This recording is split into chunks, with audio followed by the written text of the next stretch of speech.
Hello, and welcome to the Leo Show.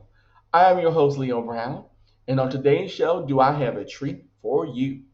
Today, we are interviewing wide ranging entertainer Dennis Demetrius Taylor. Dennis Taylor is a native of Detroit, Michigan. He is an author, playwright, political candidate, and radio show host. In this wide ranging archival interview, we touch on everything from aging to what is masculinity to embracing your sexuality. In the beginning of this interview, I asked him one of my hard hitting questions, which is what is the biggest misconception about? Let me break that down. Okay. Okay. Hmm. I say that because oftentimes, like when I'm telling stories and this, that, and the other, you know how you got those friends that always have that one up story? You know Yes. what I mean? They always tell, and they interject themselves all the time into something. Hmm. I do that whenever I'm explaining stuff and this, that, and the other, because I like to make the story personal, right? Hmm. And because of that, and I have a dramatic flair when I talk. Oh, can you tell? Um, because of that, I'm always seen to usurp something. I'm trying to take it over. I'm trying to be bigger than the story itself. It's all of that. And it's like, child, I'm just trying to relate to the damn thing and to add my contribution to it so that we can all fit in, Hmm. and this, that, and the other. And I think that's one of the biggest ones. Like I always have to be in the spotlight. Okay, so that's your biggest Yeah, misconception. Okay. yeah. All right. So my second question to you is, well, first of all, let me give a little background for those who are gonna watch this later. Um, one of the reasons I wanted to do this is because it is Pride Month, so happy Pride to you. But I also want to, Rainbows and unicorns. yes, but I also want to do this because I think sometimes as Birds and the birds. right, I think Uh-huh. we tend to neglect people who have been there, done it, bought the outfits, exchanged them, got Right. refunds, and Kind of everything else. sold them in a yard sale, baby. Okay. Exactly, for a dollar. Okay, Right. everything must go. So I wanted to do it because I wanted to archive not only you, but I wanted to archive history because, as I told you before, you and many others like you are walking history book because Oh, well, thank you, baby. yeah, you could teach so much that even I don't know. You know what I mean? So, Right. like I want to celebrate you and I want to speak your name while you're still here. So this is my way of giving you your flowers. So that's Oh, another well, reason. thank you, baby. Yeah, this is another reason why I wanted to interview you today. And also for those that don't know, uh, Demetrius and I go way back. He interviewed me many years ago on his radio show on Blog Talk, which is Did Edition. you realize that was 10 years ago? Was it really? Did you realize that was 10 years ago? Wow, I didn't know Tell by a gag, too. that. Oh, okay. I Wow. know. Clock that. Okay. No, I didn't know that. Uh, but yeah, but we go way back, and you've always been very supportive of me and my endeavors. You came to my first book signing. I did at I Phoenix. did. Yes, Yeah. and you have always been just a wonderful light, as I say to people. So like I said, that's another reason why I wanted to do this too. So my second question to you is Demetrius Dennis Taylor Yeah. and Big Meach. Are they the same person or are they different people?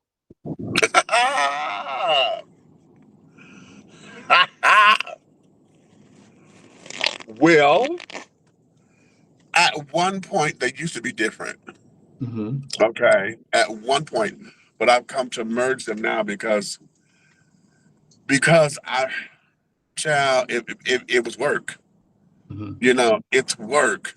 Having all the AKAs, I'm here. I'm a child. Listen, call me. Okay, call me whatever. Hmm. Just don't call me late for dinner. Yeah. And you better not have a tone when you do it. You understand? But no, at one particular point, Big Meach was just a saying, you know. Um, I adopted it because most of us with the name Demetrius or Mm-hmm. Demetrius, the common pronunciation of it. My mother took the U out of it. The common spelling is Demetrius. My mother Mm-hmm. wanted to be different. She took the U out and carried on. So I'm Demetrius. But most of us with that name are nicknamed Meach or Meachy. Mm-hmm. Okay. So um I used to work at a second chance high school, right? What they called adult education centers. Mm-hmm. And in this, you know, they would say that where the students are from 16 to 21. And when they said that, I said, a 16-year-old is never an adult. What the fuck are you talking about adult education? Right. You know? But it was one of those second chance high schools. Either you go to school or you go to jail because a lot of those children were, you know, in the streets and you know, on probation or about to go to jail or all that kind of jail. Mm-hmm. And so they had clocked my teeth very early, which ain't hard to do. Okay. Mm-hmm.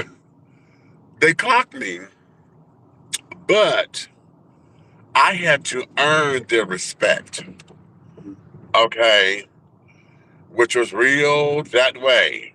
Okay. Because, you know, when you're dealing with that street element, you know, my experience has always been, you know, it's always been a rough, tough thing. All right. So I'm Mm-hmm. dealing with these little kids, honey, you know, who make more money than I do. This boy, listen, I got my feelings hurt. Okay. I'm Mm-hmm. gonna be a little $15,000 a year job child. This boy went in his pocket and pulled out damn near $15,000 out of his pocket. Mm-hmm. Okay. Because he was Mm-hmm. buying some glasses. The one guy had a pair of these wonderful little gazelle glasses he had or whatever. And the guy said, damn, those are hot. He said, really? He said, I'll give you $800 for them right now. Boy said, bet. Took the glass off. That boy went in his pocket and pulled out that kind of money. Dude, when I tell you I was sick for 3 weeks, literally. I said, the fuck is this? Okay. And mind you, he was a student. So he's under 21. Okay. Under 21. And I'm like, okay, I'm doing something wrong or, you know, whatever. Something's wrong with my life. Like, what's going on? Mm-hmm. For them to throw off, you know, all of the everything, the fag bombs, gay bombs, this and the other. Mm-hmm. But I earned the respect because they knew I didn't take their shit. Okay. And oftentimes, like I do, I had to show to the young folks because they got that way by my hand lotion, right? Because I had Mm-hmm. some cocoa butter hand lotion, right? It smelled real cute. And of course, they're like, what kind of gay shit is this? You know, I said, pay attention, young man. What the fuck I'm gonna learn from you? I said, pay attention. So I put my lotion on, right? Just put it on my hands. Mm-hmm. It was some girls that had started coming in, right? They were coming in the Mm-hmm. building. And she said, ooh, that smells good. What is that? And as she kept saying it, she got closer and closer to me. I said, are you paying attention, nigga? Okay. And so he looked at me. And by the time she got, when she was, you know, was all of, she damn near was giving me a hug, right? Mm-hmm. Because now she's interested in what it is I'm smelling, what the smell Mm-hmm. is. Mm-hmm. Okay. And so I said, that's why I got sissy ass lotion, you know. Mm-hmm. And so and I said, now you don't have to get that. If it don't suit you, don't suit you. Because I don't like I don't like floral stuff, you know, too many flowers that don't do me. Mm-hmm. But I said, this is how you learn how to do it. I said, get you some strawberry, get you some vanilla, get you some orange, you know, whatever this is that's going to work with your chemistry. I said, now that's a whole different conversation. What work with your body chemistry. Okay. So that's how I started to earn their respect. And then, of course, a couple of the fights that they had when I was breaking up the fights, okay, they knew I wasn't no punk. Okay, let's put it that way. And that's how I earned their respect. So the kids started calling me. It was a song. It wasn't the Larry Hoover song. They were going around there talking about, I know Big Meach, I know the real Big Meach, right? They were saying that around the school, and that's how the name Big Meach stuck with me. Cause the kids were saying that, and I said Big Meach. I said, oh, I think I like that, Okay. and I kept it. Yeah, Oh wow. Okay, that's a yeah. really interesting story. Wow. Okay. So my next question to you is: you were born you were a native of Detroit, Michigan. Is that correct? Yeah, Okay. Detroit. Yeah, Yes. born So and I want raised. to know. Shout out to Detroit. Shout out to everybody What in the up, most. though? East Side, honey, Mac and Newport, baby. You better understand. So I want to know because when I think of Detroit, I automatically think of two people. I think of Diana Ross. well, yes, Aretha and Diana, but I also think of Motown. I think of the Motown Museum. So I should say three things. So for you, I have to ask you, what was Detroit like for Dennis Demetrius Tate growing up? Oh, child, Detroit is home. It's gonna always be home. Hmm. Okay. It's home. Detroit is it's everything. It's the Renaissance Center. It was Boblo when we had the Boblo boat. Hmm. It was Edgewater when we had Edgewater Park. Okay. Hmm. It is American Coney Island, honey, because these children down here in the South think they know Coney Island. You don't know Coney Island until you come to Detroit, child. Okay, when you get a loose burger, bitch, the children don't know what the fucking loose burger is. You got to What get a is a loose loose burger, burger? honey. Huh? What is a loose burger? A loose burger, honey, is just that. It is all of the stuff that you put on a coney dog without the hot Uh-huh. dog. Uh-huh. Okay, it's just a loose burger in the hot dog chat. It is fabulous. It is the simplest thing in creation, but it's fabulous. Okay. So, being that Detroit is known for its music, what type of Uh-huh. music did you grow up with? What were you Oh, surrounded of course. Everything. Everything.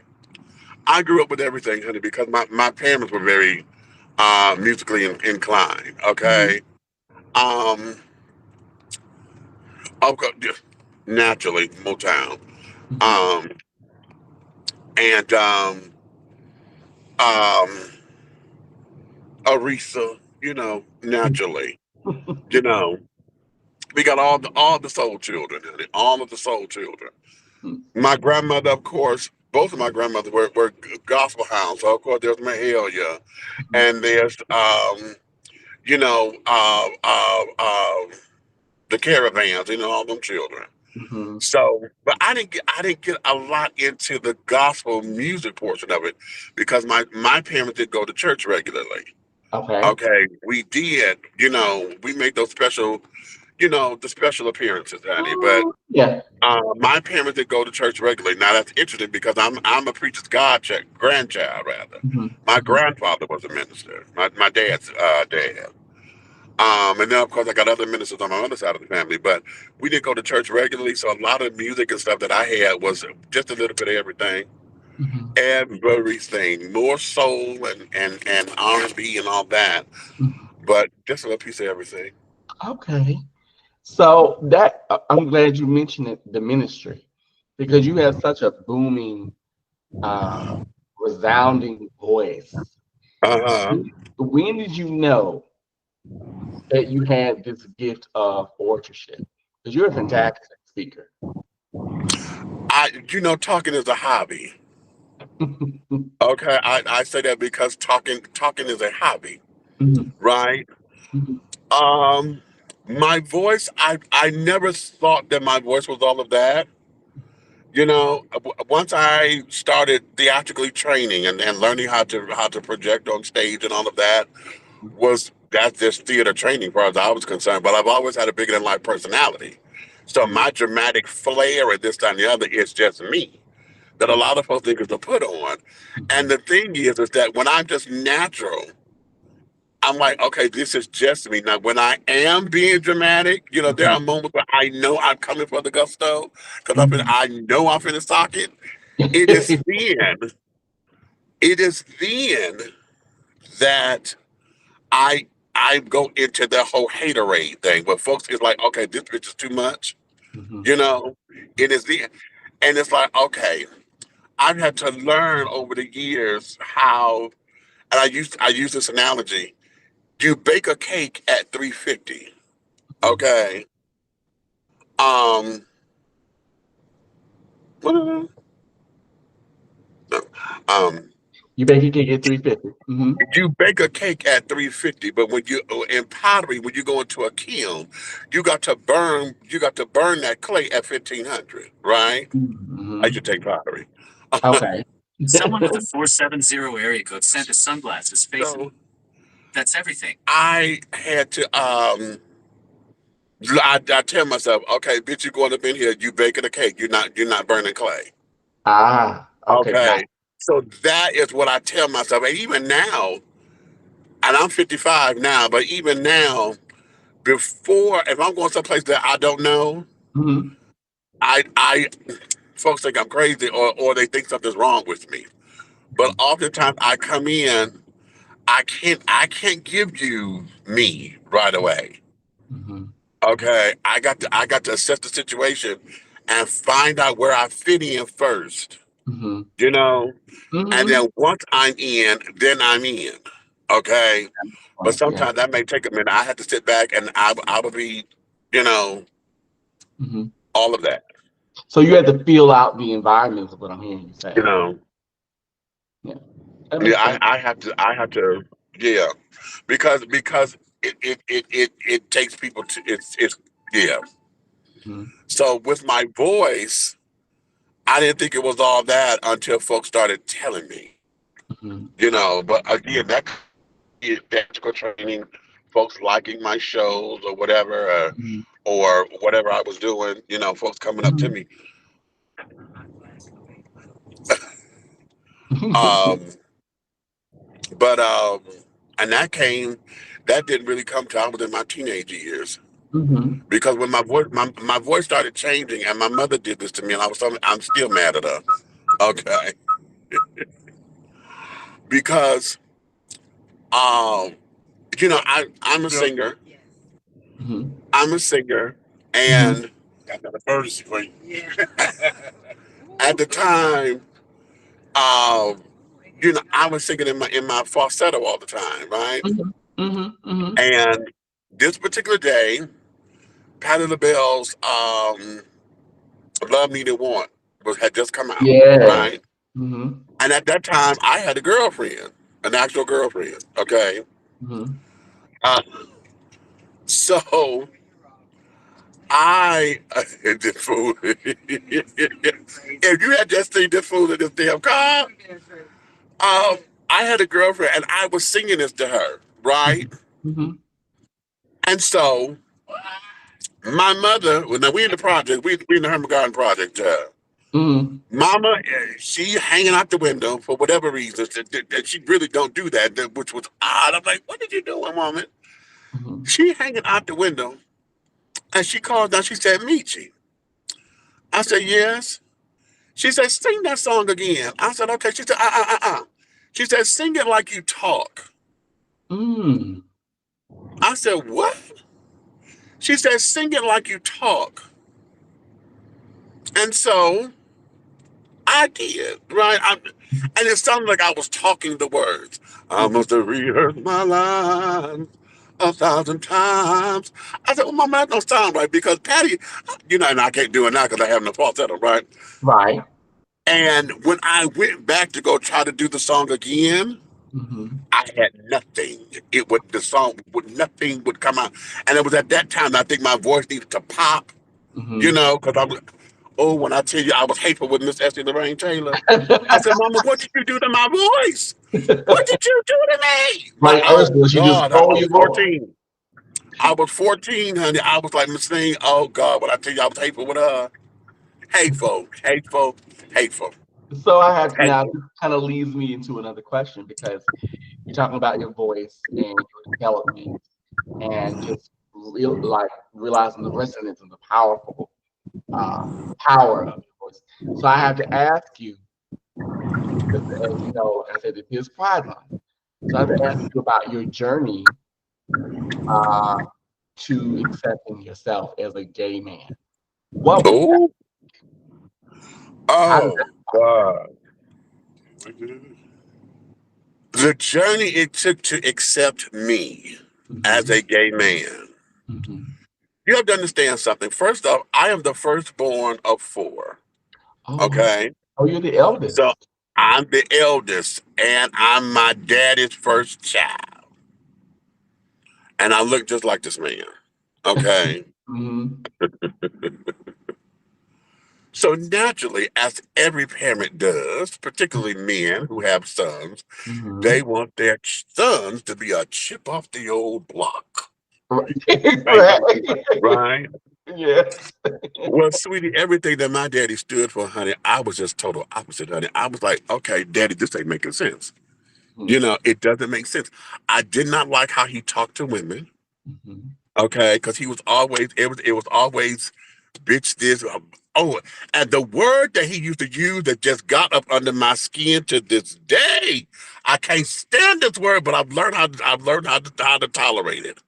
Broads. I knew it. Ah, God. I knew it. Oh, I knew this one. Oh, because that just sounds like a bunch of nothing. Like they just whore. Like they just nothing. Just oh, we just gonna pick up a couple of broads. What the fuck is that? Oh, I know. Oh, oh, okay. I can handle that better, but I understand it. I Mm. understand. Let me take you a bro. Hush. Okay. So I said, okay, children. Uh-huh. Um, but here it is. Okay. I am young, everything about my life was, fact is fact is wrong, fact is this, fact is that, child. Okay. My dad he used to write little notes, dick plus pussy equals fuck. Oh, wow. You hear me? Yes. Okay. Your Okay. dad was something else. Listen. Okay. That's what okay. I have to ask you, growing up with that kind of father, right? How did that Uh-huh. how did that shape your coming out process? What happened was my coming. I did not come out fully until like I was in my teen years. Hmm. But by the time I was 10 years old, I knew something was different. Hmm. Something was different In 0.3 because miles, speed camera ahead. I 85 miles per hour speed limit. I didn't gravitate to all the man stuff. Hmm. You know, I I did I didn't. That's what you were. Um I did not gravitate to none of that. I detest football. Hmm. Hmm. Okay. Hmm. I detest football. And the thing of it, that is the most masculine sport, but that is the most homoerotic sport. Well, Okay. The but most wrestling is too. homoerotic sport. And it is yet seen as that is the sport that's supposed to just identify how much of a masculine man you are. Hmm. Okay. I hate that damn sport because every time, I was forced to play. Hmm. I was like the last guy on the block that would even out the teams. Hmm. So either I had to play or I had to fight because Hmm. everybody else wanted to play. Okay. So it was no, because they always wanted me on tackle. Okay. And then got mad because I'm like, I don't do this, right? So then I would do what they said do. All you gotta do is stand there and hit them. Right? And whoever got the ball, okay, fine. So I would go and I started to mimic what I saw because for me, what was pissing me off was every time they didn't like giving me the ball, right? Because or if they gave me the ball, they thought I Hmm. was going to be an easy tackle, and when they tried to tackle me, they wanted to hurt me. Mm. Okay. Okay. And Got it it. wasn't just a simple tackle, no, them motherfuckers came elbows and shit, And I'm like, what the fuck? What? So I had a problem with all of that. Okay. Mhm. Um, so in doing all of that, it was rather difficult for me because Mhm. by the time I was 10 years old, that's when I started looking up everything that had the word homosexual in it. Mhm. I started to read because I was like, okay, what? There's got to be something to this. Everybody keep teasing me Mhm. and all of that. So I don't know. Wow. It was just really difficult.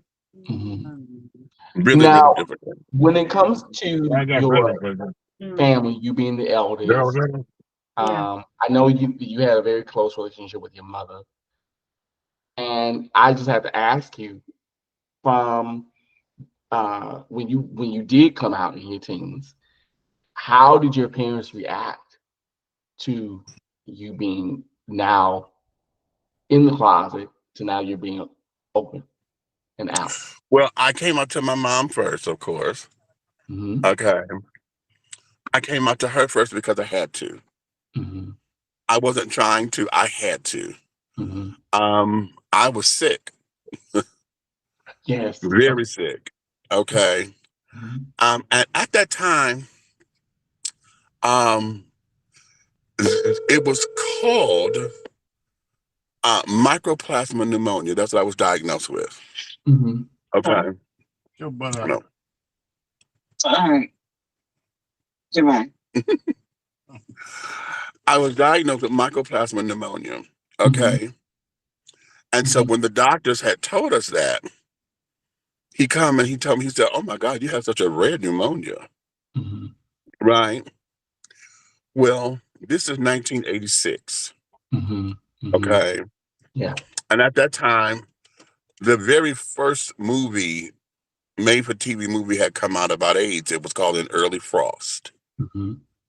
And that's exactly what the doctor told the boy in the movie. Oh, you got such a rare pneumonia. Mhm. My heart just dropped into my soul, honey, because I was like, oh my God, right? Because Mhm. at that particular time I was highly sexually active. Mhm. Okay. This is pre-condom days. Mhm. Pre-condom days. Mhm. Okay. And for him to say that, I didn't know, it scared me. And I had not told my mother anything. Mhm. Okay. So Mhm. I'm 16 years old at this time. Mm. Well, what happened, they gave me some medicine, but um, it was the wrong antibiotic. Mhm. And they didn't know that. Mhm. Because here, I was supposed to have gotten better within 2 weeks, to here a month done passed, and bitch, I got worse. Mm. I got worse. And Mhm. so my mother called me in her room and she said, mm-mm, it's something you ain't telling me. Mhm. I said, ma'am. She said, uh-uh. She said, uh-uh. She said, the doctor said you supposed to be better by now, and you done got worse. Mhm. Hold on. I love that for me. You said what? Wait a minute. No, it's okay. It's okay. My screen way bigger than yours. No, your screen. Maybe don't take so bad. Wait a minute. Screen don't go off. No. You can't handle my screen. Your screen don't go off. You can't. Baby, we got a new baby. Hold on. Oh.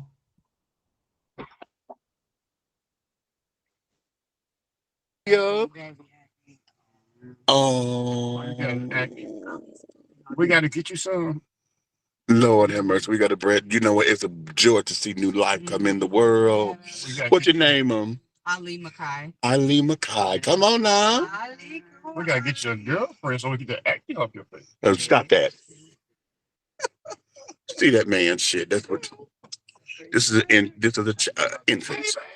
Not you still got the plastic on. You done put it on. You got the plastic on your phone. So hey, beautiful. Yeah, new life, honey. We're dropping off with Sister Freon. Oh, you're fine. Yeah.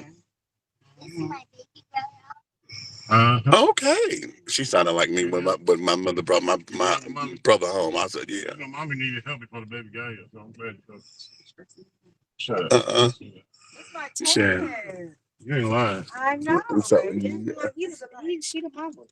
yes. She like, take the class. She like, oh, okay, come on, please. What else do you want? I be like, Don't just keep doing what you're doing, baby. Okay.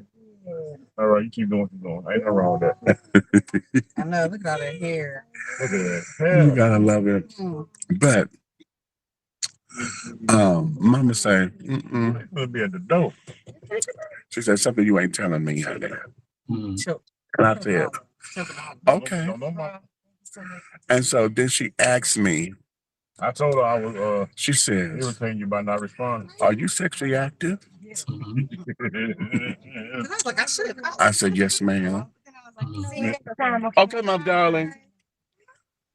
Hey, you baby. She says, I'm gonna send you the I'm gonna send you the with men or with women. I'm gonna send you the link to the show tonight. We got a podcast. Now, of course. Yeah. You gonna be on the floor. Now, of course. One should know that a parent to ask that question already knows the answer to that question. Correct. And they always say the mothers always know. Okay. So when I said on my screen because I shut over that with men, right? She then got into this stage. She just started shaking her head. I want to train in. Like, look, it's got a bless. I know it. I knew it. And she just kept saying it. She did that like 6 or 7 times. I knew it. But then her third question is the one that always had me cackle. Because she did ask me. Top above. She says, are you the man or the woman?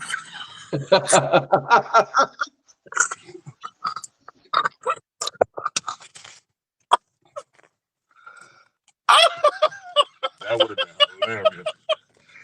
And I did not want to laugh in her face, God help me.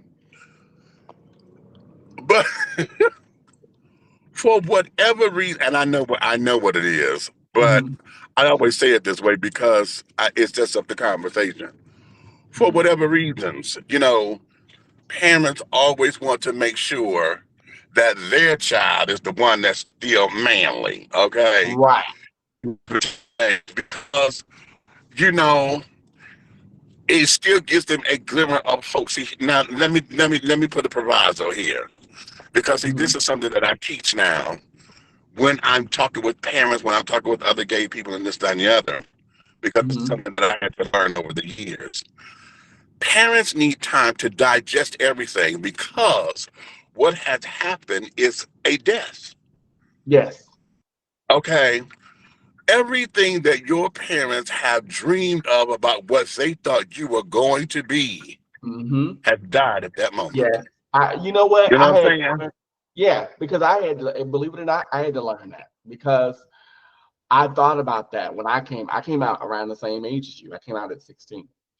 And and it took me into maybe I think my 30s to realize that for a lot of people, for a lot of parents, it's not just about you being gay or you being a part of the rainbow community. It's okay, well, the idea of my son having a daughter or daughter, my son bringing home a girlfriend, married, me having a daughter-in-law, him having a baby, all that died.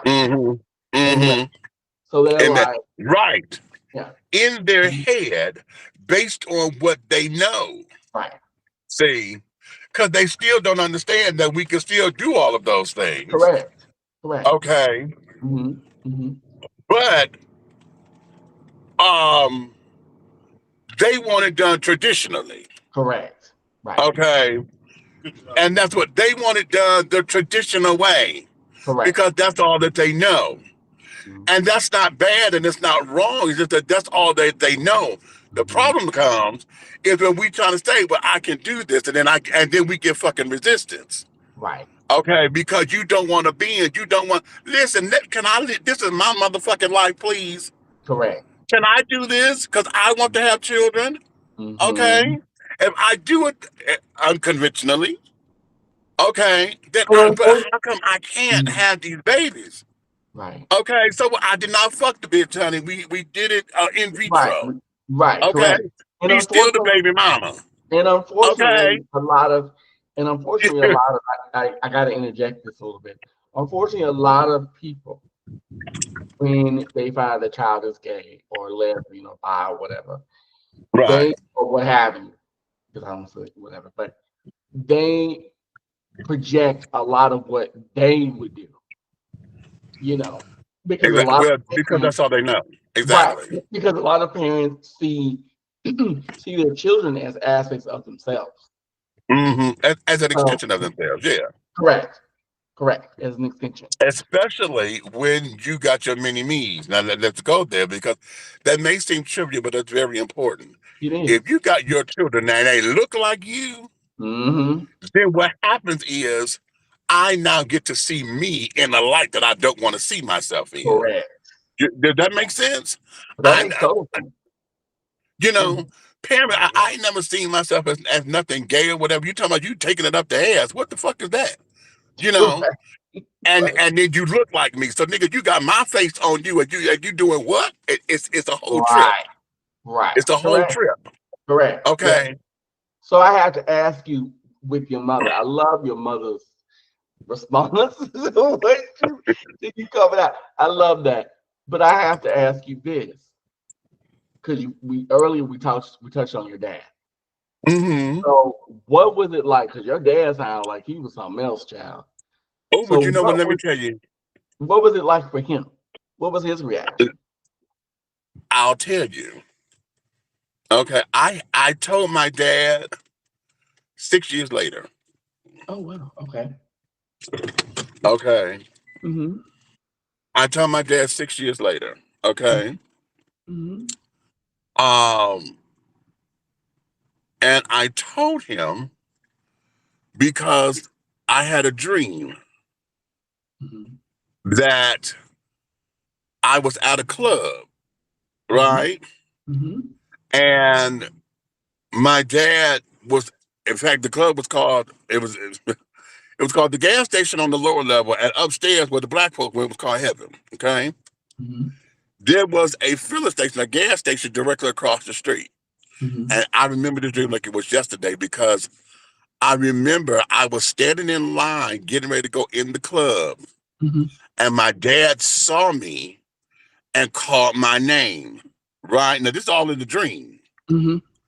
And when he called my name, he had this look on his face like he was upset because he knew what everything was. Right. Mm-hmm. It was because of that dream that I went and told my dad. Okay, Mm-hmm. I was like, okay, it's time. You know, because at one particular point in my life, I did not think that he deserved it.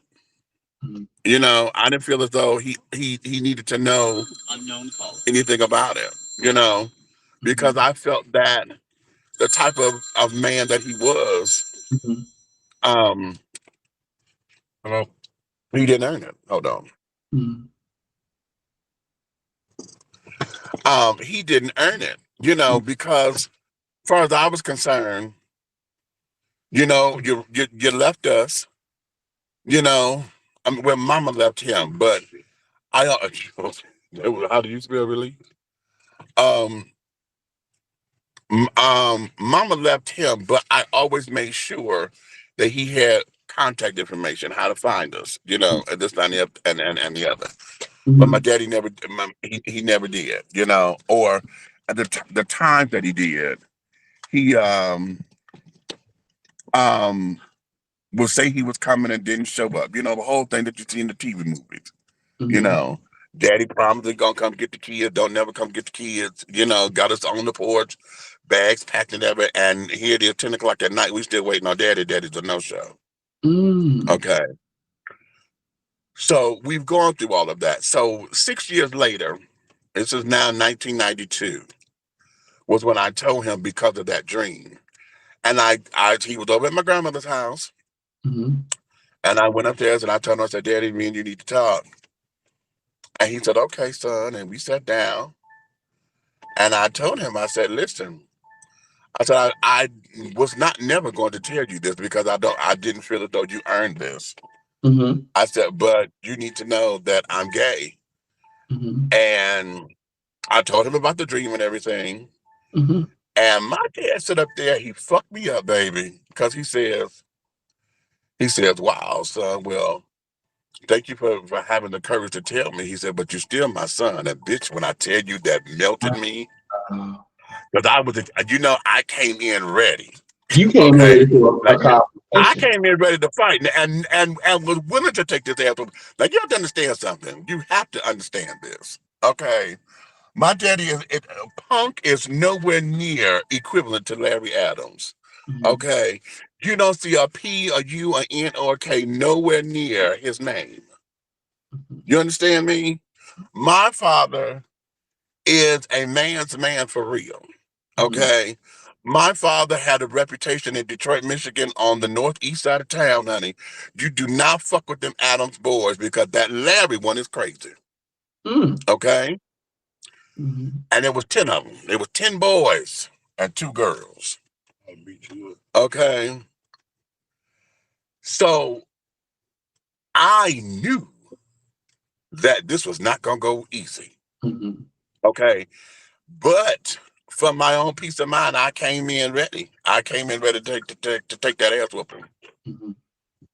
Yes, I Wow. did. I came in ready to take Wow. that ass I whooping. have to, I have to ask you this. When he said to you, thank you for having the courage, but you're still my son, how did that change the dynamic of your relationship with him? I'll tell you like this, and you tell me how it changed. Okay. I told him a year before I started doing drag.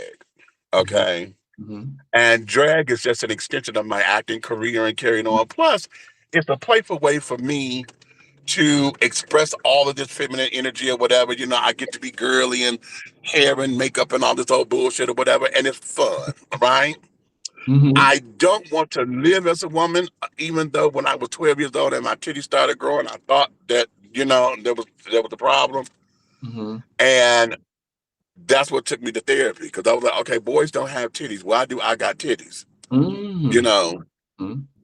So, um, and this was back in 82 when I started going through all this because remember, that's when Teddy Pendergrass had his car accident, and Yeah. and it was then that the word transsexual, transgender Mm-hmm. came into my consciousness. Mm-hmm. Because I Mm-hmm. was reading the story in the Ebony magazine. It was the Jet, one of the two. Yeah. Okay, and I was like, transgender. I'm quick to go grab a dictionary because I used to read the dictionary. I was a nerd at reading. I like finding new words, so I used to read the dictionary. Mm-hmm. So when I came across that word, then I started using that. And oh, Charlie, oh God, it used to make the kids hateful. Every time they call me, they call me a fag. I said, "What you just mad because you think I'm transsexual, bitch?" I found a new word. I used to wear their asses out. I used to wear their asses out with that word. Um, but now that I'm doing drag and carrying on, I gave my father a picture. Okay. Mm-hmm. And my dad took the picture and put it on his refrigerator. Oh. Here's the tea. His brother, my Uncle Cutie, Mm-hmm. came home. Now, Samantha's a pretty bitch. She clocky, but she pretty. Okay. My uncle, I wish I had been there. My uncle went to my dad. He said, does Christine know you got a picture of another woman on your refrigerator? Wait. My uncle got hot because he thought I was pretty. Right?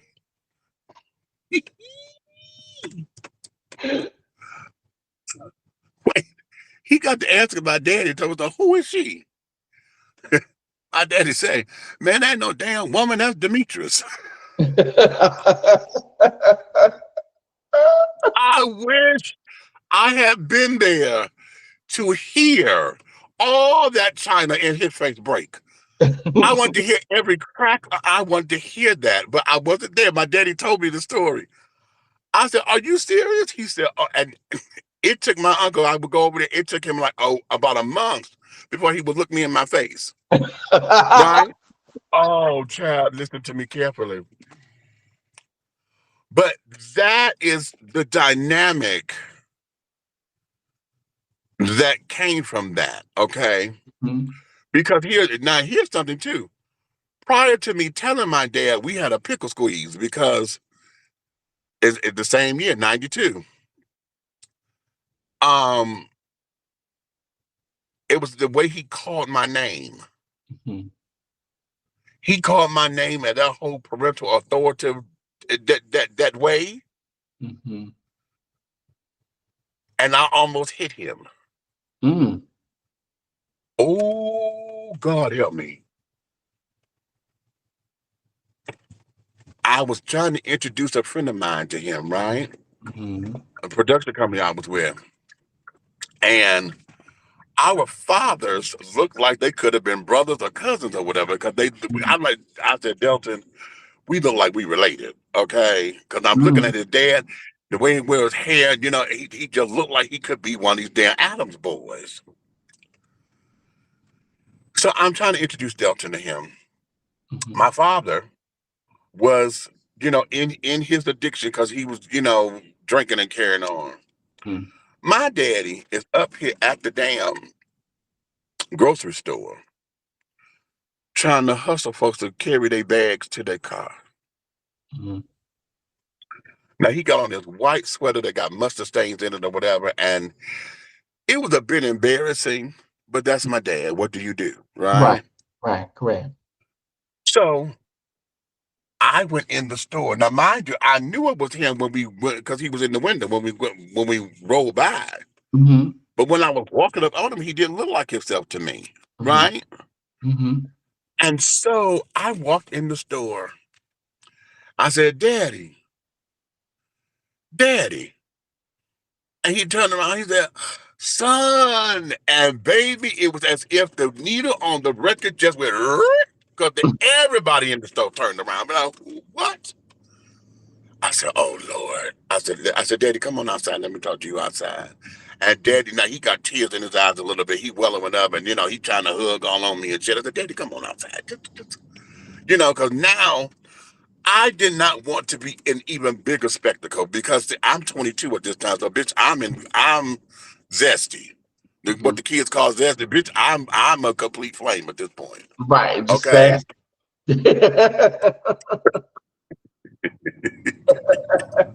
Just So fast, honey. Just fast. I um I got him outside, I introduced him to Delton and carried on the blase yakety.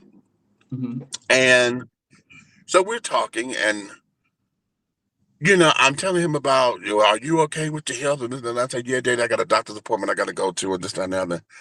Well, you better get to this doctor's appointment. I said, yes, I'm going, I'm going. And he did not want to leave that point alone. Mhm. Mhm. Okay. Mhm. And I said, yeah, Daddy, I understand. I got it. You under and his voice is dropping as he's saying this. Mhm. And I'm trying to brush it off. And then he called my name, Demetrius. I said, nigga. I said, who the fuck is you to call me like that? Right? And I'm talking through my teeth because I was about to hit him.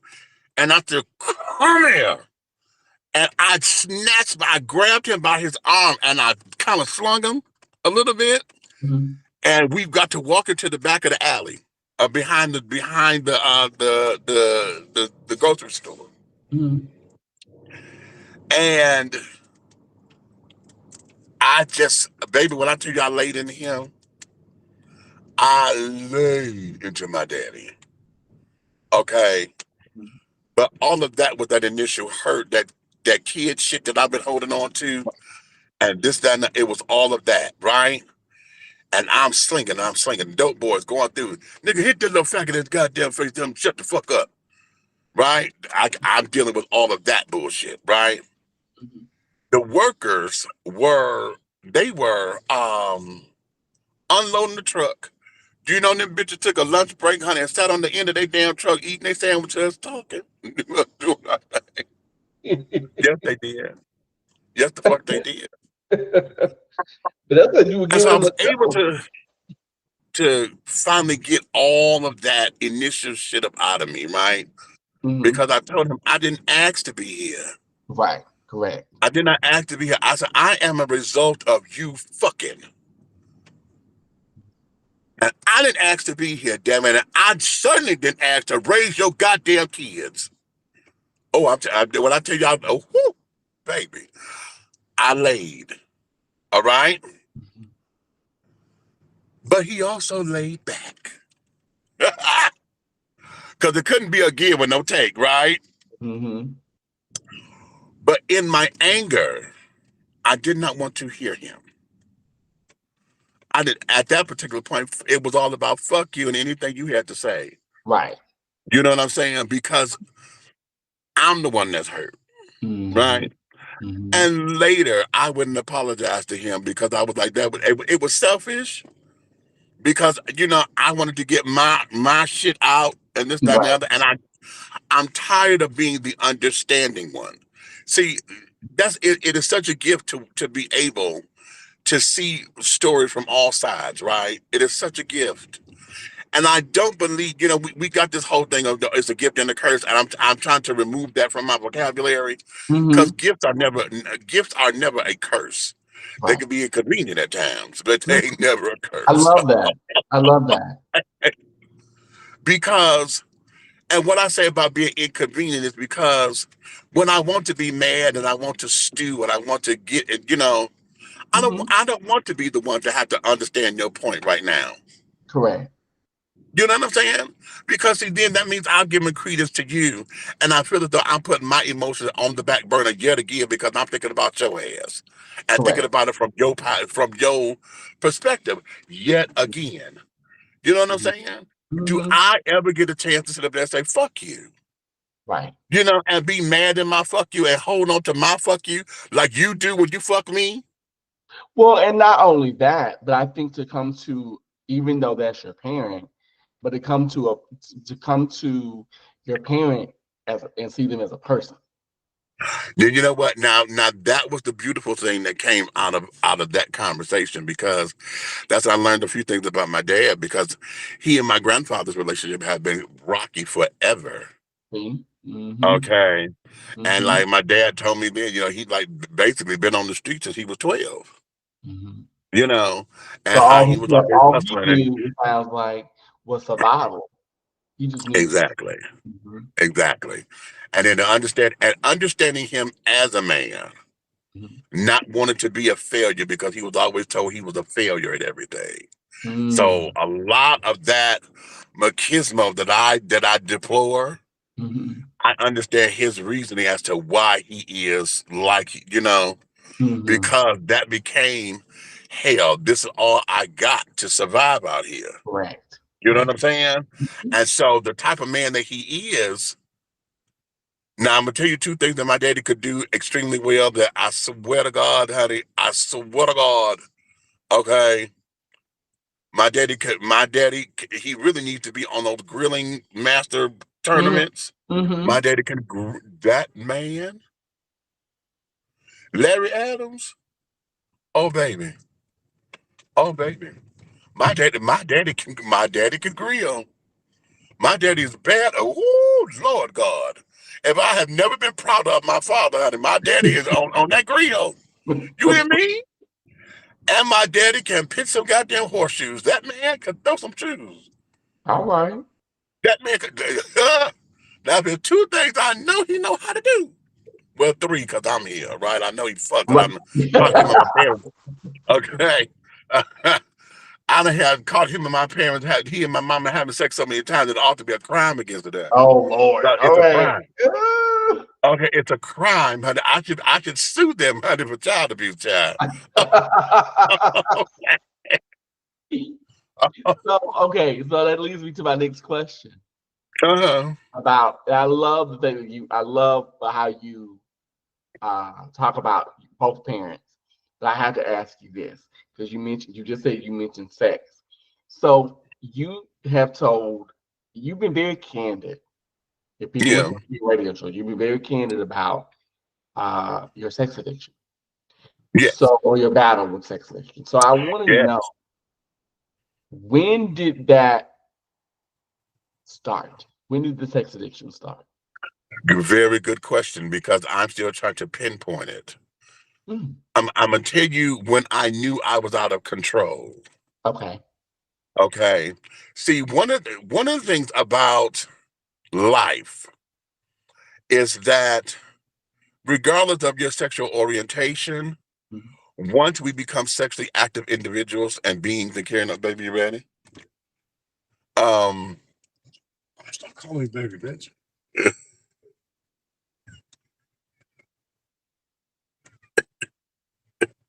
In my world, Mm-hmm.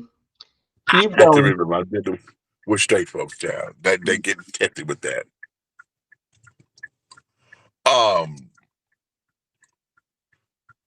I haven't thought process a little bit. um,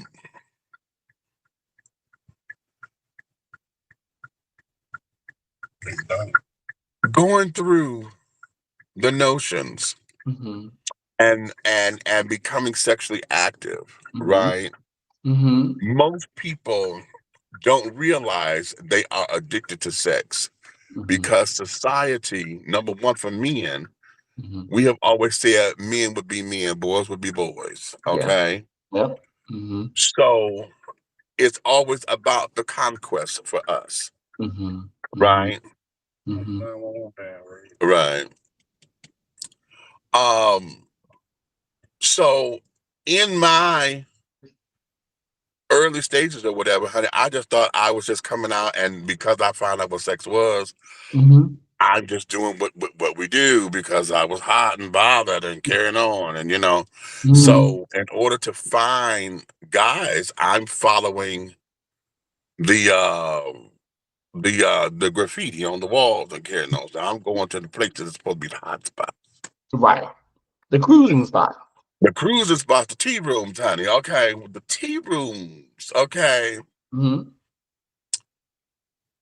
when I knew something was wrong Mm-hmm. was because I was heavily in the church, and so I'm sitting up there saying to myself, Lord, if I'm not supposed to be this way, take it from me, forgive me, Lord, and all of that. Mm-hmm. And it always seemed as though every time I did that prayer on Sunday, Mm-hmm.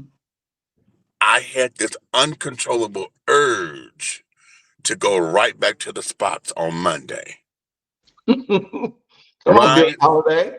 And one time I left and I was crying. I was walking home Mm-hmm. and I was really in prayer. I said, Look, I don't understand this because I keep asking you, to take this away from me. But it just seems as though the more I ask, that's the first thing I run to. Mm-hmm.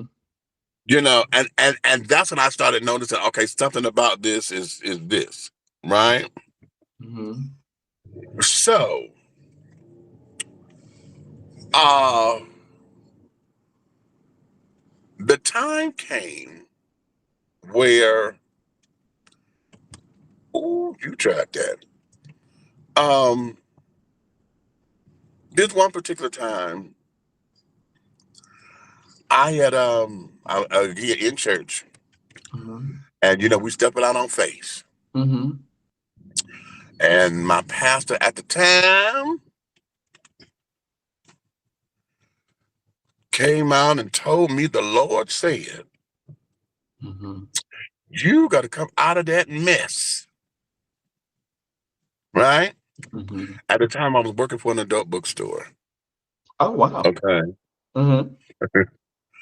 He said, the Lord said, you got to come out of that mess and da da da da da. So I jumped up, honey, and then we got to shouting and things. And okay, right? Mm-hmm. I had another somebody, the deacon.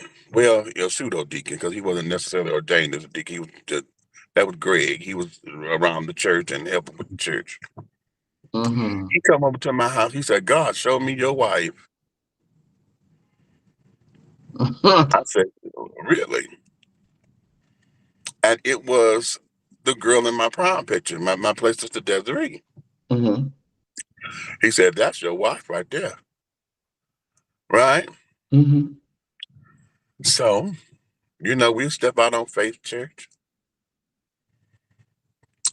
And after that encounter, I'm at home and I went through my house Mm-hmm. and everything that was gay, I threw away. All of the rainbow flags, all of my toys, all of my pornography, any and everything that had gay, Mm-hmm. You I just destroyed it, threw it away. So I have a question for you. Do you Uh-huh. think your addiction? Okay, because this is how I'm seeing it. Uh-huh. It sounds like to me that you became. I hate to use the word addicted, but I'll use it in this sense. But you became addicted to sex not only because of what we now call toxic masculinity, but also it sounds like because of a lot of pressure and a lot of pressure. You know what I mean? Because it's Well, like, yes. because think of it this way. If you're being told, well, that's wrong, that's wrong, and then you get out there and you go to the cruising spots and the clubs, and you're like, well, wait a minute, this feels so liberating. This feels so free. How is this wrong? Okay, here was what it was. My I ran to sex because it validated me. Ah, okay, got Okay. Again, I'm a bigger than life personality. it. All Mm-hmm, right. All of mm-hmm, my ideas have always been over the top. You know, in high school, everywhere, everything I wanted has always been bigger than life. Okay. I mm-hmm, never had the resources to do anything exactly the way I see it done. Right. So I've always had to cut corners and this, that, and the other in order to say we got it done. But it wasn't what I wanted because I needed the X, Y, and Z. All right. mm-hmm, And then because they was always so big and this, that, and the other, I mm-hmm, always got talked about. And it was always shot down. It was always, oh my God, here you go. It's always been that. So I ran to sex because in that arena and in those spaces, I thrived. yes, I can see that. Okay. I can see There that. was no, oh, too much. Mm-hmm.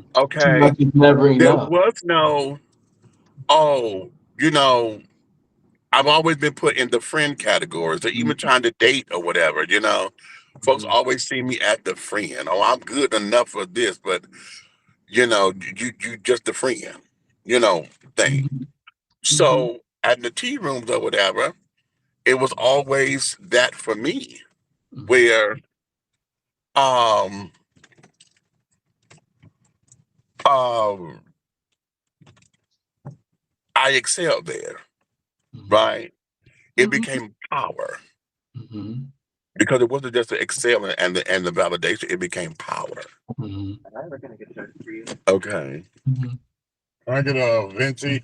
A vanilla bean frapped with caramel drizzle made with coconut milk.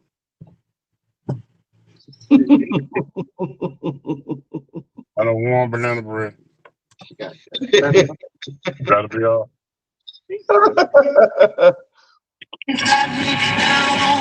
I love the way he plays his order. Go ahead. And for Okay. those of you who are watching this, he's in the car. That's why you're hearing Yeah, all. we're traveling, honey. So they're traveling, honey, making Um, their rounds. But anyway, but go back to it. so um so that's I ran to it because that it validated me, right? But it It also it sounds like, but it also sounds like not only validation, but it sounds like liberation in a sense to me. yeah, yeah, liberation, power. Because Um, and I say that because as someone who's in their 40s now, I can understand what the repression and religious trauma can do. because I grew up. Right. I'm not a church kid per se, but I grew up around the church, and I know what that's like. And now that I'm in my 40s, I embrace my sexuality like full on now. So I definitely Right. understand what you mean. But so for me, as I'm hearing you tell your story, I think of not only validation, but I think of liberation. I think of expression. I think of freedom. I think of all these wonderful, ecstatic, almost esoteric kind of things that Uh-huh. so I just wanted to say that. Well, it became a lot of that too Hmm. because I made it that way. Hmm. Okay, because I had to find, you hear people say, "Oh, I've got stuff in my life that I'm not so proud of," Hmm. and I get the gist of why they say it that way, Hmm. but I change how I say that now because it's not that we would, is we say that a lot of times, and this is my take on it. I think folks say that because they don't want to revel in bad behavior. Hmm. You know, Hmm. Hmm.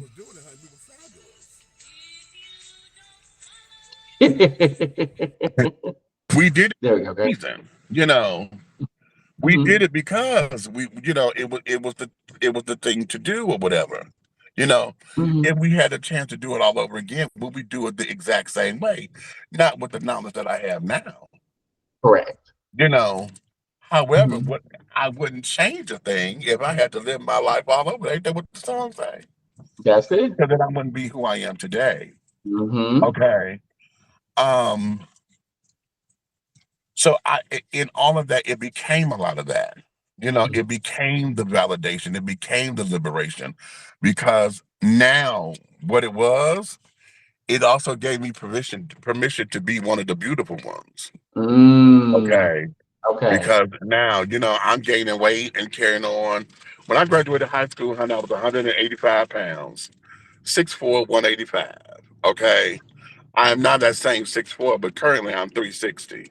My Okay. my the highest I've been has been 520. Okay. Hmm. Or was it 530? It's up 500. Okay. Okay. um. So, and even then, back then when I graduated high Hmm. school and being only 185 pounds, I was still considered too big, because when Right. I was in a 38 waist, everybody else was in 29s. Okay. You understand? So Yeah. I'm Yeah. still a big bitch, you Right. know.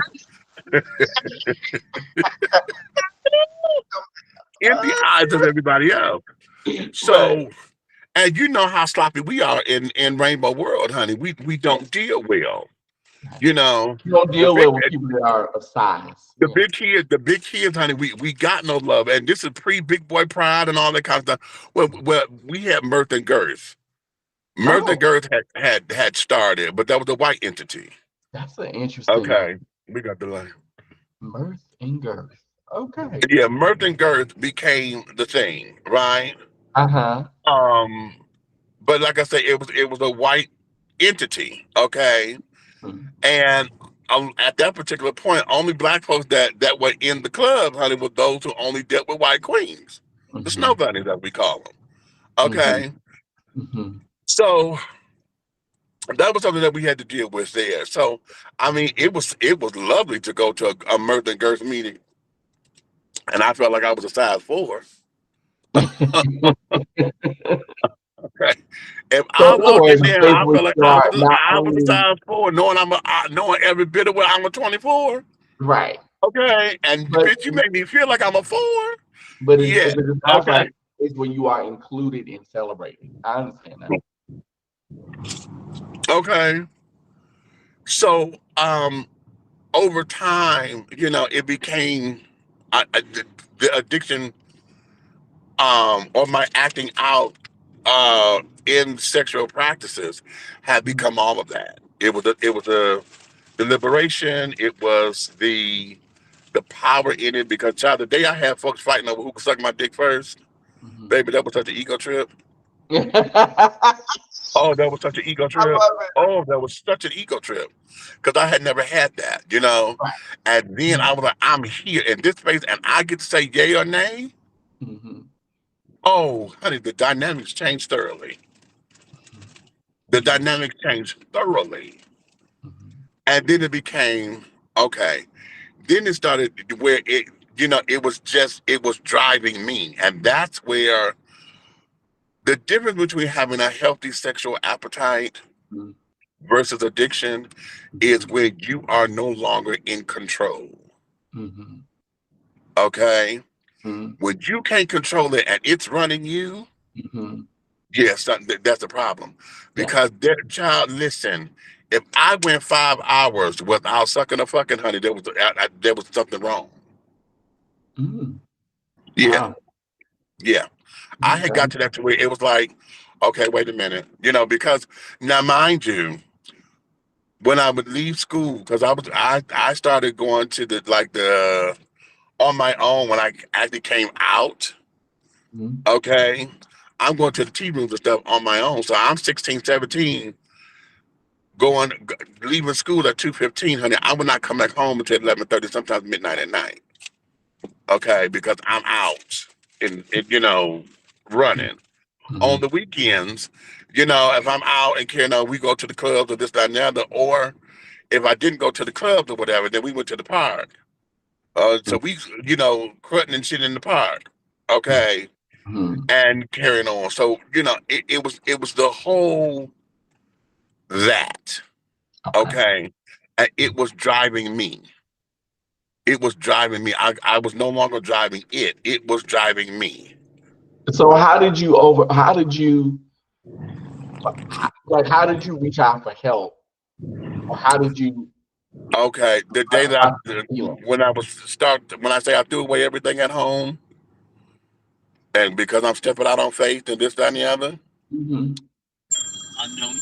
one day I'm I'm I'm really like jonesing. Mm-hmm. Okay. Mm-hmm. And I said to myself, because I never bought that home, you know, because my sisters and everything were there, I never bought it home. And we had a dope dealer that was next door to us, carrying on. And he was cute, nice and thick, like I like my boys. But Mm-hmm. I never approached him in any kind of way or whatever. And Mm-hmm. I'm trying to talk myself down because I'm on the ledge of where I was about to go and ask him to let me suck his dick. Okay. Mm-hmm. But that was too close to home. And Mm-hmm. I didn't want to bring that kind of scrutiny to my mom and my sisters. Mm-hmm. So I said, okay. I tore my mama's house up looking for a number because I told you I threw everything away, which meant my little black book. Mm-hmm. And I told myself, throw all of them away, even the one I was going to leave behind for emergencies. I threw it away. But my greed in wanting to get laid that day was so strong to where I tore my mama's house up saying, bitch, I know you lied. You got one in here somewhere. Mm-hmm. And then, in trying to prove how much of a lie I was, I ended up cleaning the house back up because I went back through everything, trying to make sure, right? Mm-hmm. And now I'm starting to cramp. My stomach is cramping and carrying on. I'm like, oh my God, I'm sweating and shit. I said, Lord, please help me. I just need some dick. I just need some dick right now, right? And I was about to go outside and I went racing to the door. But when I got to the door, I slammed it and I threw myself up against the wall and I just slid down. You know, I have the corner of the wall with the two walls meet and make that little corner. Mm-hmm. I slid down in that corner of the wall and I'm rocking and I'm crying. I'm like, Lord, take this from me. Just take this away from me because I didn't know what to do, honey. I'm telling you, I fell asleep on the floor, rocking and crying myself to sleep. Mm-hmm. And it was then that I got up because I told you, you know, my titties growing sent me to therapy the first time. Right, right, That was right. at 14. So I end up calling the same therapy place because this is now 10 years later. Um well, I was 23, so maybe what, 8, 9. So Mhm. I end up calling Renaissance West, and I end up going back there. Mhm. And I had a therapist. His name was Stephen Fleck. He was gay as well, and he was the one. Um, he was the one who got me to a place, right? Mhm. But when we got to this certain particular place, he told me he would not see me anymore until I went to an adult children of alcoholics Mm. session. Mhm. Yeah, Al-Anon, yeah. Mhm. yeah. And I said, really? And he was the first one to tell me that I had an addiction to sex, and I was mortified because Mhm. that was something I couldn't say. I'm like, Mhm. addicted to what? Don't have to control my body. The fuck you mean I ain't addicted to shit? You know? Mhm. And it took me 2 years before I was able to say, hi, my name is Demetrius and I'm sexually active, sexually compulsive. Wow. Yeah, it took me 2 years to say that. And how long have you been, I don't want to say, but how long have you been in recovery? Child, right, okay. I consider myself still in recovery. Mhm. However, I take a different spin on it. And here's what I mean. Um, I know that they teach in the 12 steps programs or whatever that you're always recovering and this, that, and the other. Mhm. But I am one, if my faith is supposed to rock me, Mhm. okay, then I have to stand on my faith and say, no, I'm not recovering, I'm recovered. Mhm. Okay. Mhm. Now, do I have to monitor myself and carry on? Yes, I had to learn what it means to have a healthy sex life. Mhm. Knowing that I am someone who likes the group sing and, all that kind of stuff. So I Mhm. had to learn how to understand my triggers. Mhm. When I'm getting a little too bouncy and carrying on, okay, bitch, you need to calm down, Mhm. right? Mhm. But then when I learned how to identify the physical, and Mhm. I could master not acting out physically, Mhm. bitch, there's a mental component to this bitch that I didn't know about. Mhm. Whoo! There is a mental component to this. Mhm. He said, okay, that has me, yes, Mhm. to where, yeah, baby, when you hear me teach lessons about understanding what selfishness really looks like, Mhm. okay, because oftentimes we would say we're doing something for somebody else, Mhm. but you understand, but you have to catch the intent behind it. Yes. Bitch, let me tell you something about that undercurrent intention. Cause that little sneaky bitch right there, she's the one. Oh, she's the one. She is the one.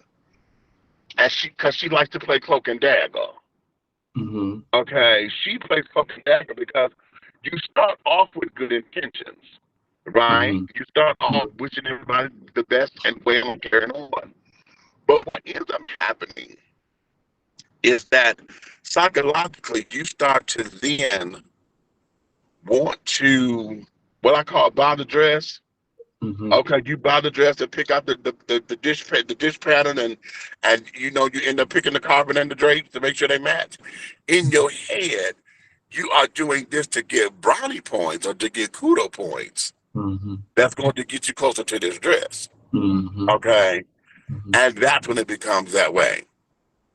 A lot of folks don't know.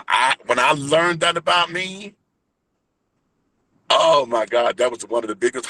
That was a heart ache, and I broke my own heart because I never thought. Because what it is manipulation, basically. Mhm. Okay, And I never thought that I would be that kind of person because it's so against what I believe, right?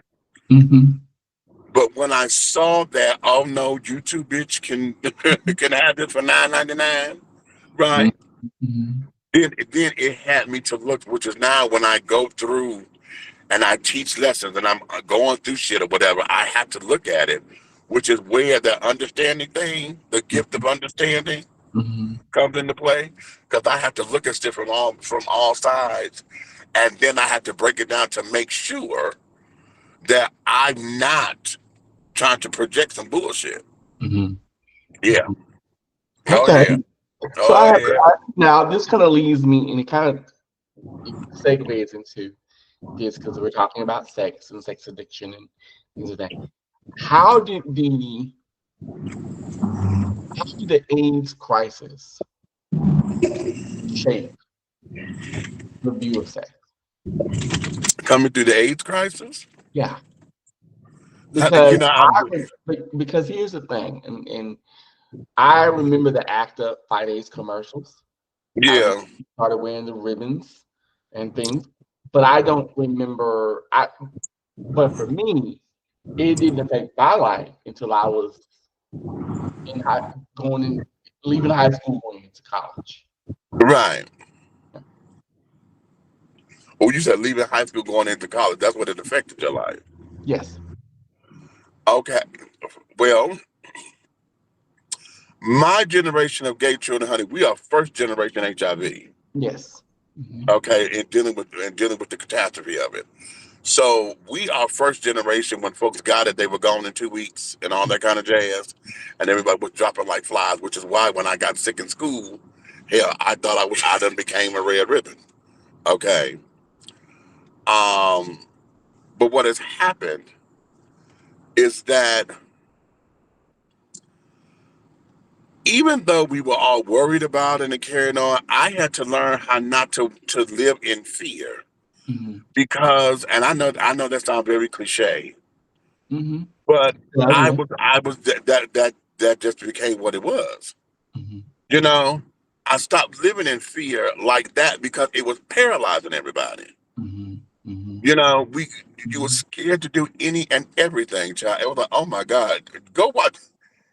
If you watch the movie Jeffrey, child, there's a scene in there that just tickles me because the child sit up there, honey. He is wrapped all the way up in saran wrap, honey. Yes, Up, I love that movie. I love Jeffrey. child, he is wrapped in saran wrap and got that goddamn K3 mask on.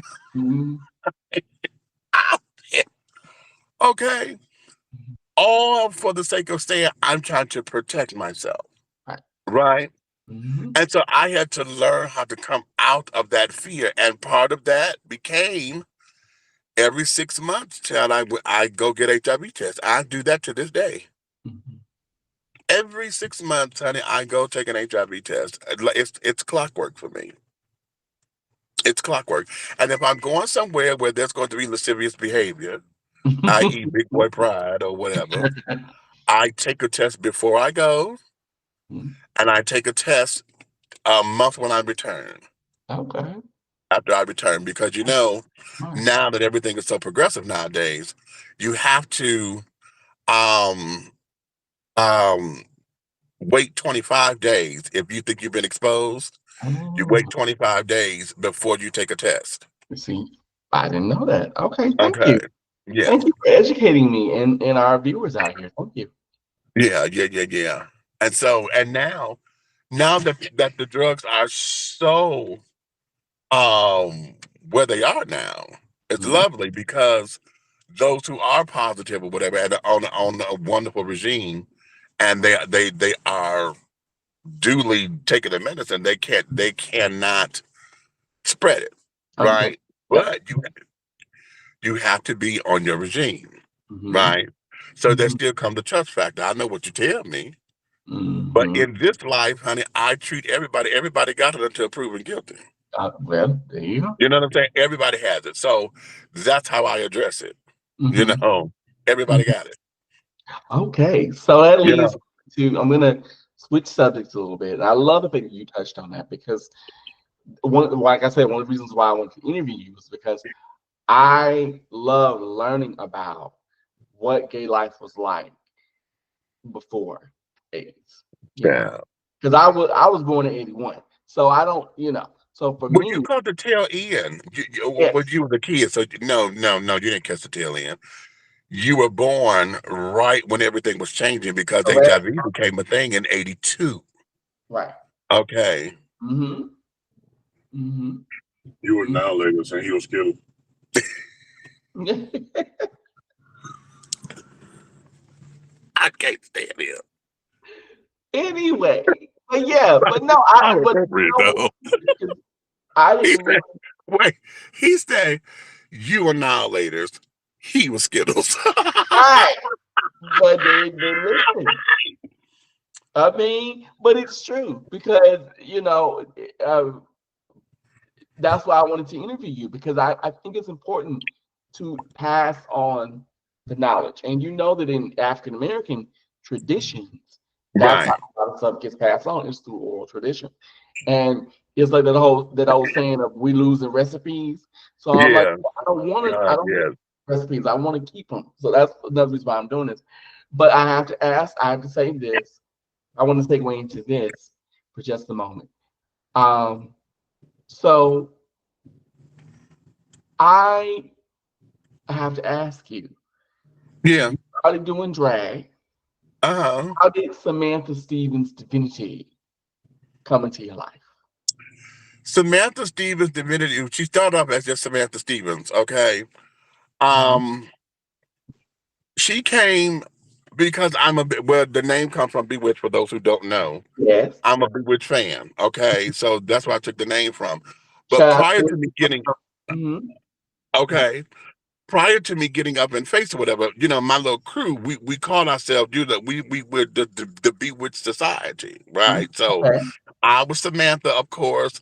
My two kids, Pete and Brent, those are my first and second born.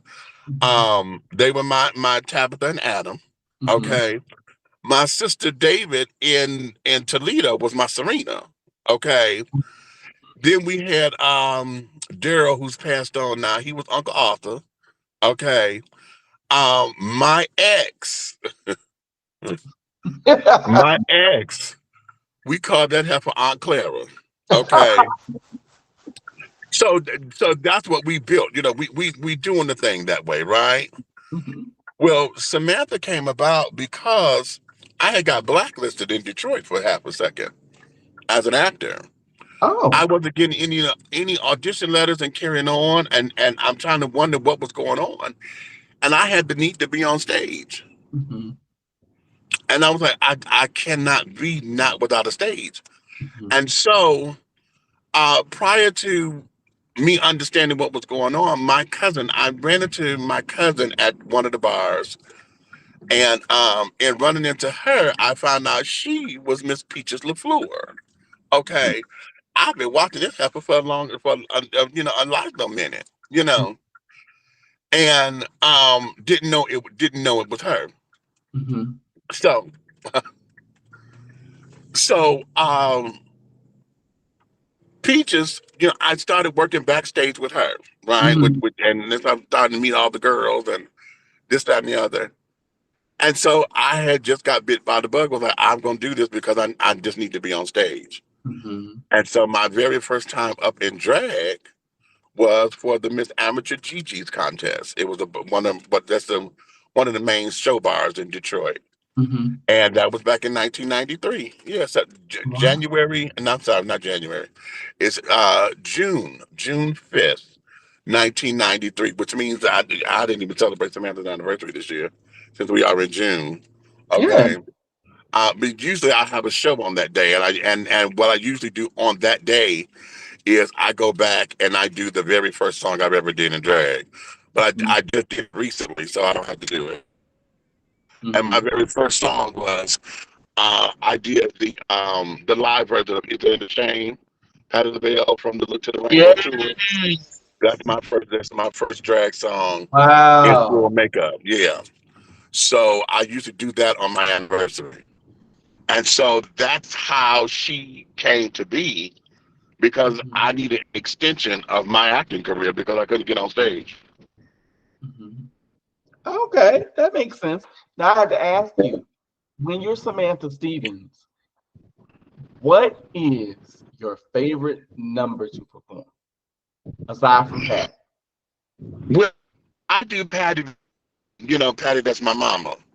But as lookalikes, I do Aretha and Jennifer Holiday because I could Okay. capture those looks as a lookalike. Uh-huh. Um, um, Now I like to do campy stuff, Mhm. because I want to throw my hair. I don't mind taking my titties and throwing my titties at folks. I like throwing my hair and the wigs off and carrying on because it's all about the show. I'm sure that when it's all said and done, that you had a good time. You know Okay. what I'm saying? You had a Yeah. good time, call crazy, You that want to bitch is give people their stupid, that, money's worth. exactly. Okay. That is always my goal. And so, I do whatever it takes within reason, Hmm. to make it happen. Okay. All right. So So, I have to ask this. uh-huh. Oh my goodness. You say you do Aretha and you do Jennifer Holiday, right?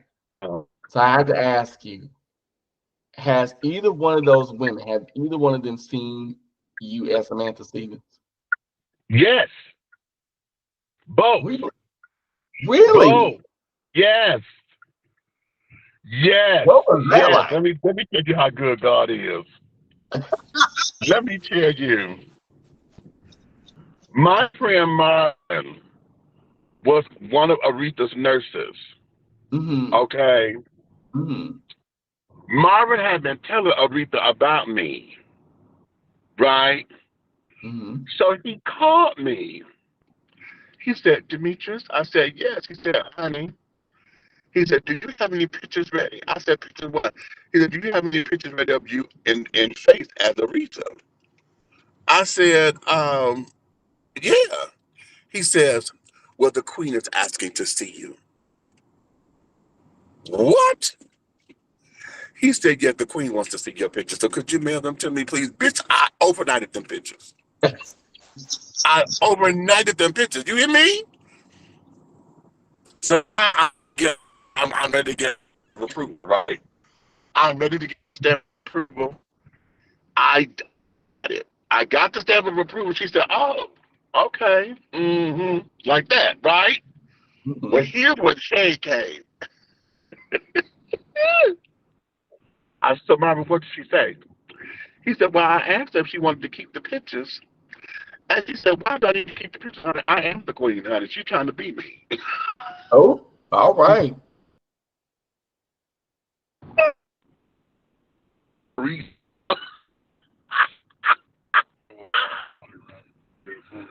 Ah, I put her, right? Mm-hmm. But but yeah. So she knows. So she knew that Samantha Stevens really existed, and Jennifer Holiday Mm-hmm. stayed in the hotel where I work. Mm-hmm. Okay, so I found out with her room number, and I slid my pictures under her door, and then I interviewed her. I interviewed her on my show, Mm-hmm. and I have a picture with her now. I met a few years ago when we finally came face to face. And but then she seen me, and she gave me her stamp of approval too. So Wow, yes, that's they both. Yes, yes, yes, yes. I think that there is like drag heaven, right? yeah, For us to meet our idols and stuff. Yeah, that's drag heaven. that's You call wonderful. me wrong, Now, girl. It's okay. You better speaking hurry up. of, did you mention that you interviewed Jennifer Holiday for your radio show? So I have to ask, Mm-hmm. how did dishing tea with Big Meach? How did that come about? What started that? What started it was now okay. There is a social organization called the Big Dogs. Mm-hmm. Okay, and Okay, it's for yeah, the heard middle of it. side here in Mm-hmm. Atlanta. All right. Mm-hmm. Yep. they have been, I like the big dogs and carrying on. We go through and I support them. But I've Mhm. always thought that they needed better organization with their shit. Okay, Mhm. because there was Mhm. some things were just half-assed all the time. Mhm. Well, darling, they got this going around telling me something. Listen, come listen to our radio show. Come listen to our radio show. I said, "Oh, radio show," and bitch, I'm gonna tell you, I had a jealous streak go through my body. I'm like, how the fuck these motherfuckers make money to get a radio show, right? So that's how I found out about Blog Talk Radio. Uh-huh. Okay, so um, we I went to go listen to their station, and Blog Talk gave us the option of either signing up as a listener Mhm. or signing up as a host. Mhm. Mhm. Hmm. So I said, well, okay, let's see where this goes. So I signed up as a host because I said, well, okay, why don't we do this? We'll sign up. Mhm. And because I'm trying to get into voiceover work and carrying on, Mhm. I'll make this a little, little shift, little thing or whatever. And Mhm. I went and started finding all kinds of commercial copy on the internet, right? Because now I'm going to do my own commercials, and so I can create a reel. Mhm.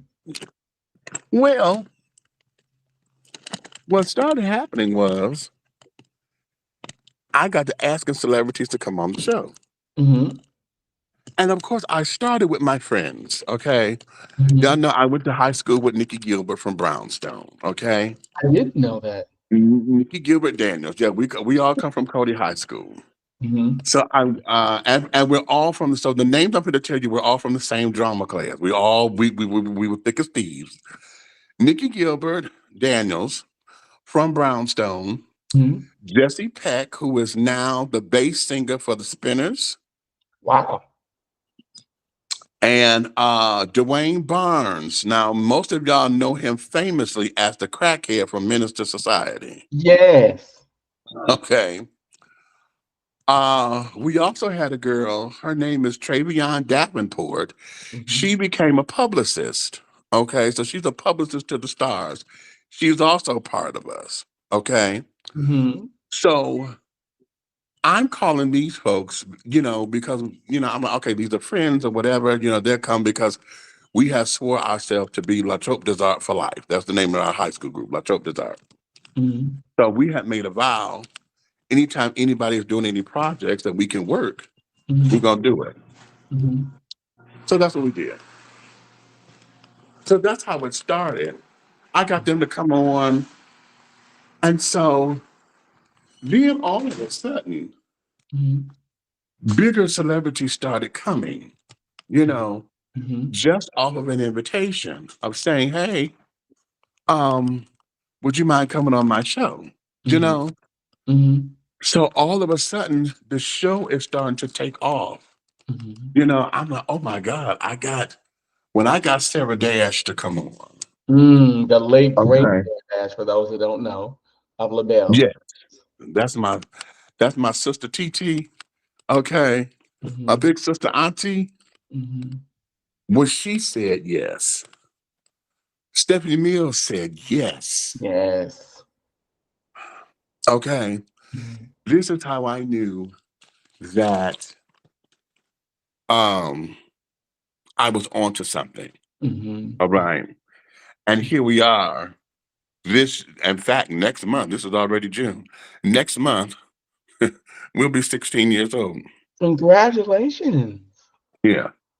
Congratulations. 16. Now I have to ask you, so you've been doing it for 16 years. Mm-hmm. Who was the best guest? Oh God, I don't know who the best guest has been so because I've had so many really, really, really good, Like solid who was guests. the one that they nothing was off limits. They just went there. Oh, the person who gave me nothing off limits and just went there was porn star JC Carter. Mm. Oh yes. if Okay, for those of you, I'm gonna put the link below. 2 hit radio show, honey. Go listen to that interview. Because when I tell you that man, Listen, 'cause I told him, he was like, I don't know if I can say what I want to. I said, baby, this is all about you. Say it how you feel it. said some things, and I was like, baby, you are okay. You are You in the know, right industry, honey. And shout out to JC. I love JC. that's my baby. Yeah, he's a He is sweetheart. such a sweetheart. He is He's, such a he's a dog. sweetheart. He's a dog. Um, I should try to interview him because I would love to interview him. Um, but now I got it, and I'm gonna be a little, I'm gonna be a little messy. uh-huh. You say that JC was one of the ones that just nothing was off limits. Right. Who was the one that for you thought, God, you're a piece of work? Who was the one that Oh, was the worst? oh my God. Okay. Well, what is his name? Wait a minute. Let me pull his name because he's no longer with us. Um, he's an author. Was it Eden Harris? No. No. No, I wish I had gotten to him. Oh God, I wish I had gotten to him. That would have been a great one. May he rest in peace too. Okay, is it? Wait a minute. His name is Terrence, but I'm trying to get his last name. Is it Dean? Terrence Dean? Yes, Okay. yes. He wrote the books.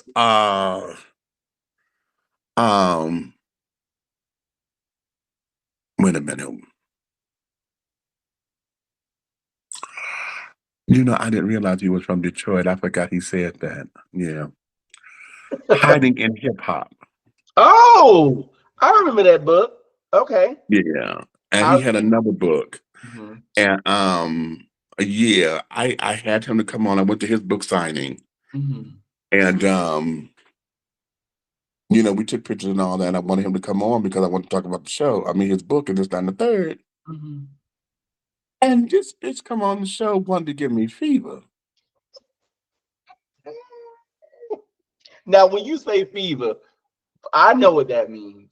But for Okay. viewers that don't, No, what does no, that mean? everybody know. Everybody know. If you don't know, you know exactly what a fever does. That bitch came in hot. Okay. And wanted to disrupt some shit. And I was like, and that was before, I'm trying to be cute because I'm the host and I'm not trying to upset my guests and this, that, and the other. Mhm. So I'm just up here bouncing around and this, that, and the other, but I was really about wanting to let this bitch have it. Okay. But no, by far, that was probably the worst interview that I've done. And it's not that it was bad. I'm just talking about the aesthetics of it and carrying on because we ended up getting through it, you Mhm. know. Mhm. But just in the banter and carrying on, that there was it was uncalled for and unnecessary. Mhm. And us being us, queens being queens, and this, Mhm. that, and the third. And that's basically what that boiled down to. Mhm. Yeah, but I've had some challenging interviews. What was another one? If you can name another one. A challenging interview. Um, After I had Selena Johnson the first time, Mhm. she asked me to interview her cousin.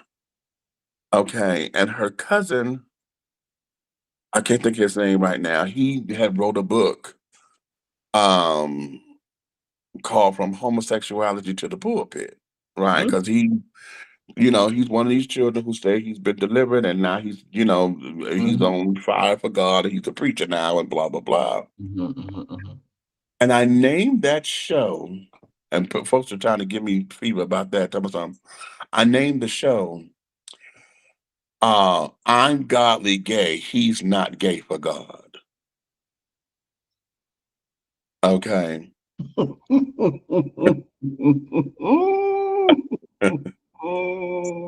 And so for the first hour, you know, Mhm. we introduced the book because I'm reading this book. I'm reading this book because I'm trying to concentrate on him, Mhm. right?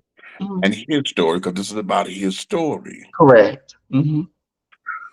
Well, he had one of his little microcosm of little children calling to the show. And so the question became, well, I know y'all sitting up here saying this and saying this and saying this and saying this, but y'all just beating around the question. I want to know, is it wrong? And I said, "Is what wrong, sir?" And I said, "Caller." I said, "What you talking about, caller? I want to know is homosexuality right or wrong? Is it wrong or not?" And then this heifer swings out and said, "Oh no, it's wrong. It's Mm-hmm. wrong." And that's when I jumped in. I said, "Okay, you know what? Hold up, sweetie. Hold up. I've been quiet just a little too long. Mm-hmm. Okay. Mm-hmm. Now I'm gonna let you have this because this is your story, and I'm trying to keep you in your story, Mm-hmm. right? I'm not trying to deviate from you because this is your experience. Mm-hmm. But what you're not gonna do is come up in here and make it definitive Right. because now you're trying to tell me about me, Mm-hmm. right? Mm-hmm. And oh, yeah, it became Did it get challenging, heated? right? Did it get heated? I would just say it got sick. We got a little sick. Right. Okay. Okay. But, we had to put some things into perspective. And then I said this to him um in the midst of it because I'm like, wait a minute, sweetheart, because according to your book, this whole journey of you wanting to give up your gayness is because your auntie told you, oh, that if you trying to be a minister, that means you can't be gay no more. So because your auntie said it, Uh-huh. is why you on this quest. Uh-huh. Okay. Okay. I said, Wow. so if we gonna be truthful, let's start right there. So is Mhm. this auntie or is this God talking? Oh, Okay. Now I'm gonna switch. Ooh, that was okay. Now I got to mhm. switch subjects a little bit, and then I'm gonna wrap things up, and we'll get out of here. Uh-huh. First of all, you have been so. I have to say this. You've been so candid and so honest, and I thank you so much for this because this is such a feather in my cap and such a time capsule for years to come. Um, so my next question to you is, as like I said, it's Pride Month.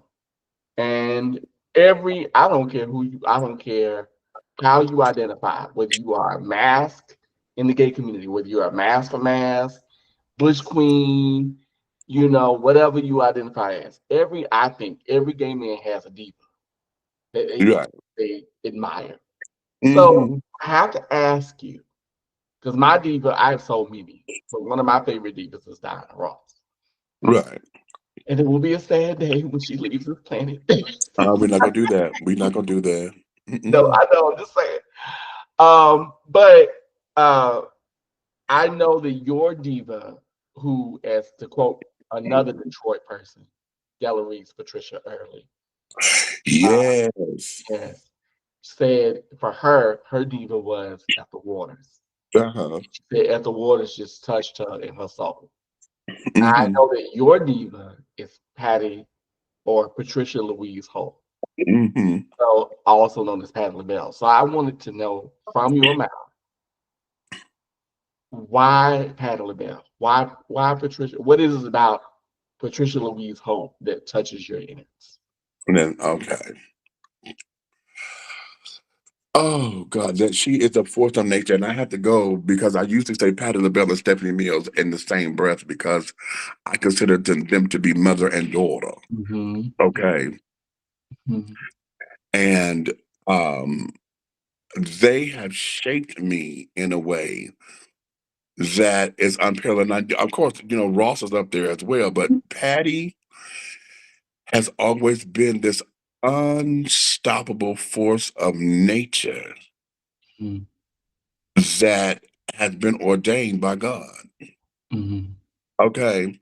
Mm-hmm. How she interacts with people, her kindness, her realness, her just her down to earthness has just been, just apropos. She Mm-hmm. comes across as everybody's mother. Mm-hmm. Mm-hmm. She has that mama energy and carrying on.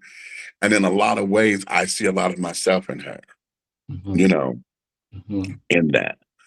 Um, or at least if I don't see myself, I want it to be like that. I want, just one of my superpowers to emulate. Mm-hmm.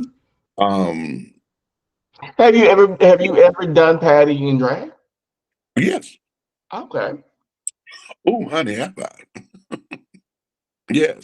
No, because I know In you fact, my, performed her music, but I was just yeah, wondering if you ever like done as Patty. Have you ever done? yes, yes, Okay. yeah. I used to have in fact, my girlfriend April Summers, who is okay, the Patty She's LaBelle. legendary. I Well, love April. Yeah. April is one of the girls that Patty personally endorses as her lookalike. Okay, Oh. yeah, April has been on stage with Patty a few times or whatever. Patty has sent her some clothes and earrings and all that kind of stuff. Hmm. Um, so I had a fan wig that I had got from her that she wasn't wearing anymore. Hmm.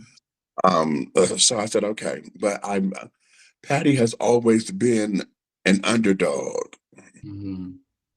Okay, Hmm. she's always been the underdog that had to come through the ranks and let have. You know Hmm. what I mean? Hmm. And let the kids know, okay, it ain't it's not what you think it is. It's more than, Right. you know. Hmm. And that kind of strength, that fortitude has always been something Hmm. that I gravitate to, Hmm. you know, in that strength and understanding and watching how she treats people and watching how um, her talent has always been what she blesses folks with. Hmm. And yet I know she has some dark time because she's a Gemini like my mama, so I know she's crazy as hell. It's her birthday is 2 days after my mother. My mother May 22nd. So Patty, of course, May 24th. Um, and then to know that she appreciates me. Hmm. And why do I say that? Is because I sang for her at her book signing. Really? Yeah, I took my mother to when Double Block the Blessings first came out, Uh-huh. and she made a Great book, Detroit by the stop. way. Great book, by the way. Okay, she made a Detroit stop. I took my mother there to go get a copy of the book, and Mama was standing there. I was standing behind Mama, and I got nervous, right? Because I'm like, oh my God, this is Patty, and so I started singing. You are so beautiful. And Patty looked at me, and she said, "Oh," she said, "Oh," and she got to waving me on, right? And she Mhm. said, "Oh, he too fierce. He too fierce." And ever since I got the two fierce, bitch, I built myself as a singer ever since. I've always been an actor who sings, right? Mhm. And I've told folks, I said, who say they like my singing, I said, well, if you like my singing, honey, I'm gonna blow you away with my acting because I feel my acting is stronger than my singing. Mhm. But since then, I have been building myself as a singer because I got the two fears with Miss Patty, honey. That's wonderful. Yes, in front of my mama, Oh my goodness. That's right? wonderful. So I have to ask you this because I have three more things I need to ask you. So speaking of your mother, Yeah. when I say this name to you, Essie Lorraine Taylor, Hmm. what conjures up in your heart and in your mind?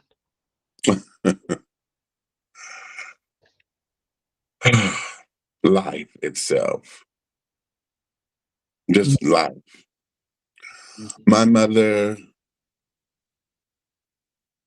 I'm sure everybody who's had a close relationship with their mother probably will say something similar that I'm about to say. But in watching this woman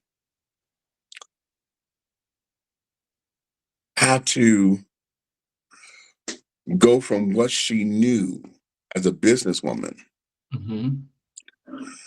and was deemed disabled to work Mhm. as a 30-year-old Black woman Mhm. with 4 children, Mhm. fresh out of off of a divorce, and had to go from we were like upper middle class, Mhm. okay, Mm-hmm. as far as how we were living. We always had the car, and we had the deuce and a quarter. We had the Impalas when they first come out. Mm-hmm. My uncle was trying to get my dad to buy this damn Lincoln, but Daddy wanted, but he wanted a Cadillac. So we're there, okay. Mm-hmm. We're the ones that got suits every year for Easter and Christmas and all that. We had the mountain of toys up under the tree for Christmas and all of that kind of jazz.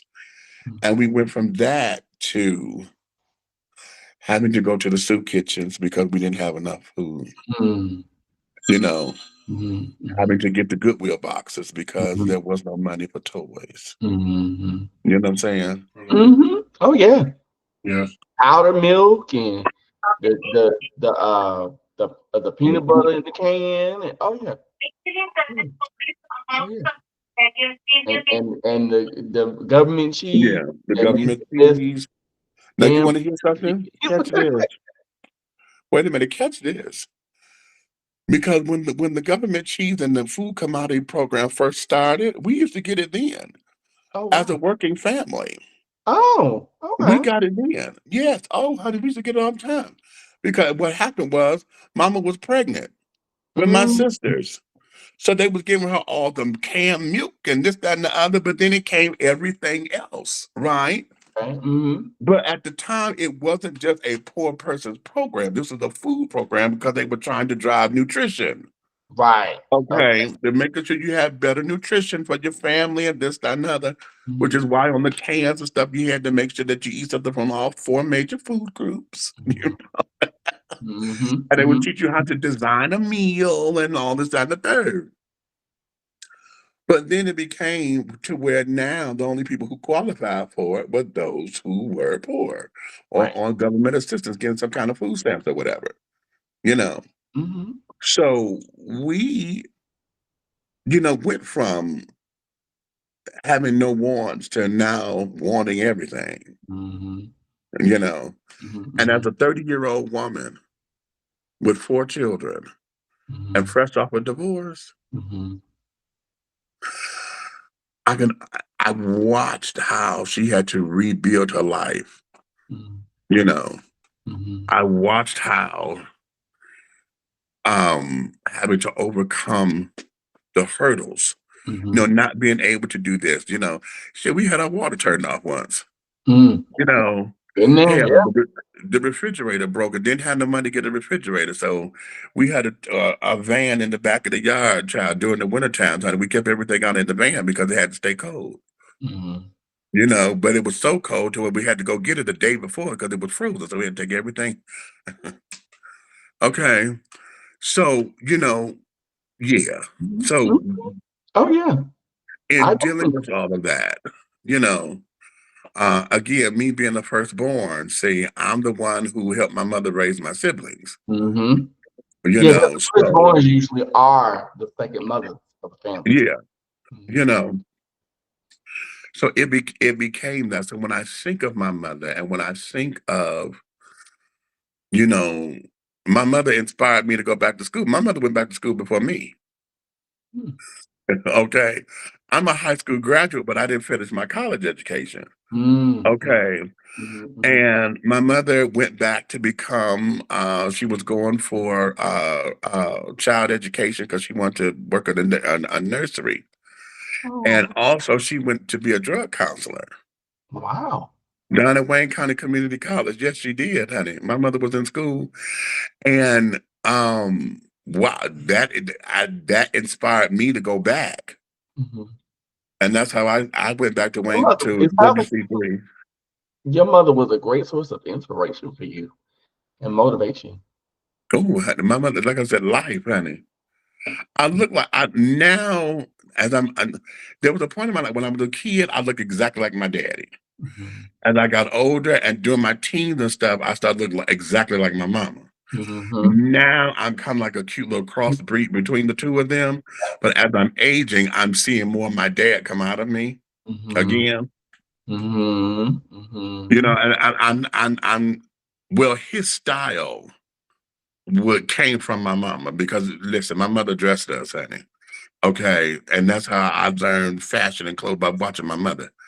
You know, because she would go to Joe Porter's in Detroit, child, and put the outfits together, baby. Okay, and so so it was something to see my daddy in a three-piece suit or whatever, walking with his kids, and he walking down the street, he proud and all that. And at the time, my sisters were babies, so he could have. They were twins, so he got them both in his arms, and you know how men do. I do.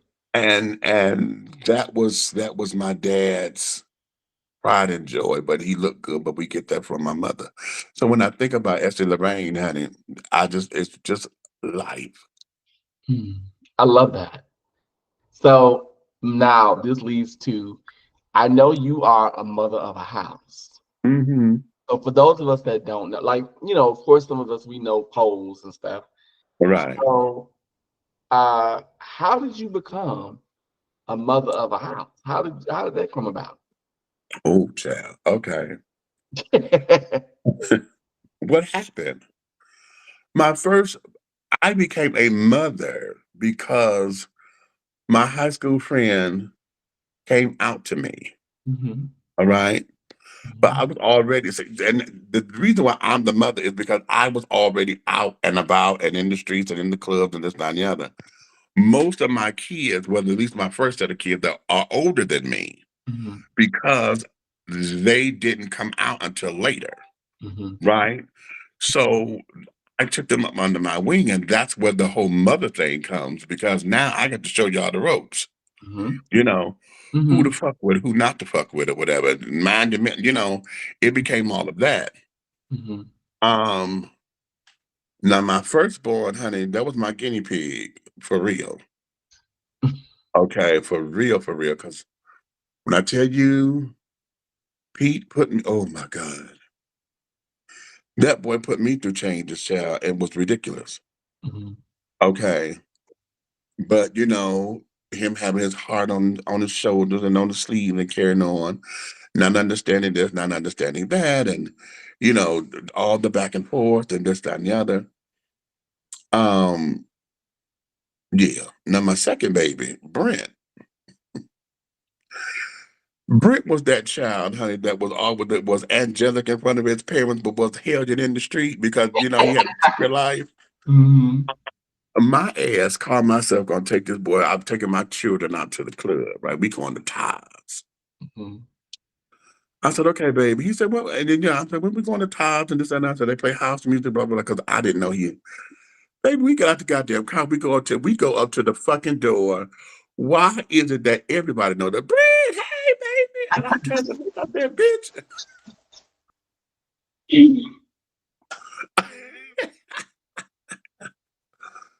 He turned and looked at me. I may have been here a couple of times. I said, bitch, Okay. That's It's crazy ass funny. child. Funny. My goodness. But then all of my other kids, it became a house.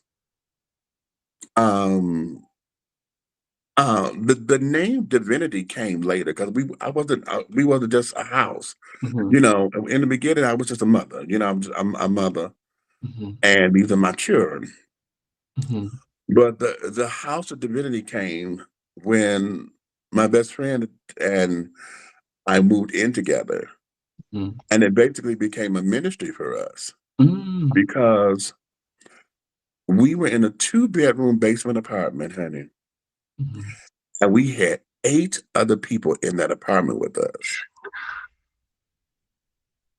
And what happened was all of these babies, they were rainbow community, but they were out on them streets. mhm, See, folks mhm, that kicked them out, they had no place to go, this, that, and the other, they needed to eat and all of that. So it became ministry for us because not only were we giving them tools for living and carrying on, mhm, a lot of them were on substance, they were substance abusers and had vices, honey. So our mission was to show them how to trust whoever they called their higher power, whatever name they gave it. We didn't mhm, put religion down their throat, but we showed them how to trust who they mhm, say they're higher, even if it means it's just me. Mhm. You know, we Mhm. showed them how to trust it. And I Mhm. said, watch how this moves. And this is how they were able to see by example Mhm. how blessings came to the house. Mm. Okay. And we took them, honey, we were sitting down there and listen, I would have Bible study we pouring shots and carrying on. And the spirit hit me with the Bible verse. They knew, I said, stop. And I'd grab my Bible and I would give a Bible scripture, honey, and teach a lesson Mhm. right there. Mhm. And they got it. You know, it became a whole festive thing. And I know it's unorthodox. I know if I say this to traditional children, they'll look at me like I'm crazy, but God wasn't in that. You can't tell me. Mhm. Because I watched how God moved in these babies' lives and carried on. I watched how, we were able to usher in assistance. And I even had a straight couple there. My daughter, Kanisha, and her boyfriend, she needed to learn how to let them go. Mhm. you know, and we had to get her on the right path and get her understanding her womanhood or whatever. Mhm. You know what I'm saying? And then once she was able, when she left the house, because we ended up having to put them out because they didn't want to abide by the rules. Mhm. So we ended up having to put them out. But then I bumped into my baby on the damn bus. She said, "Hey, mama." And I'm like, "Baby, what's going on?" So I'm trying to catch up and carry on. And at that particular time, honey, she was working at a job making $2 more an hour than me.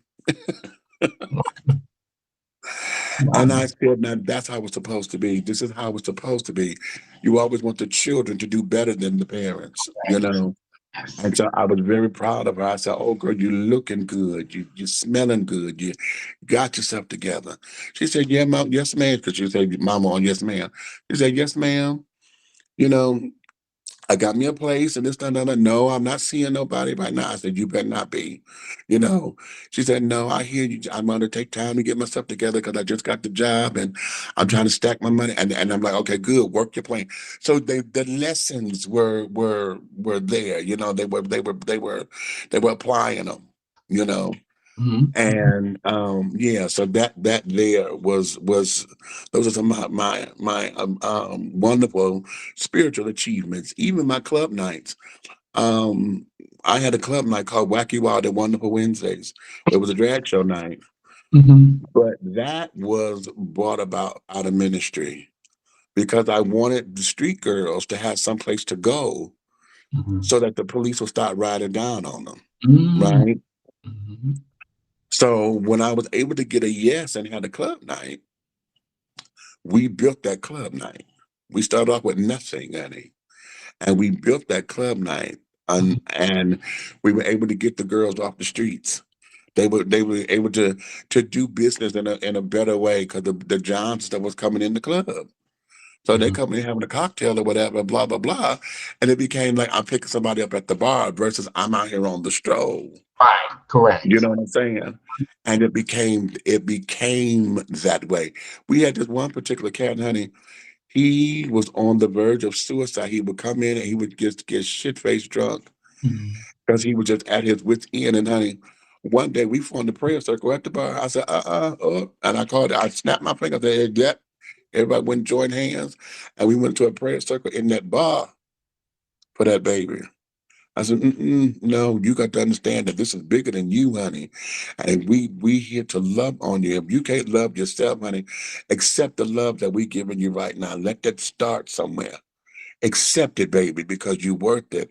And he was crying and just drank. I said, "Baby, you worth it, honey. Yes, you are." And he didn't see it. It took him a minute.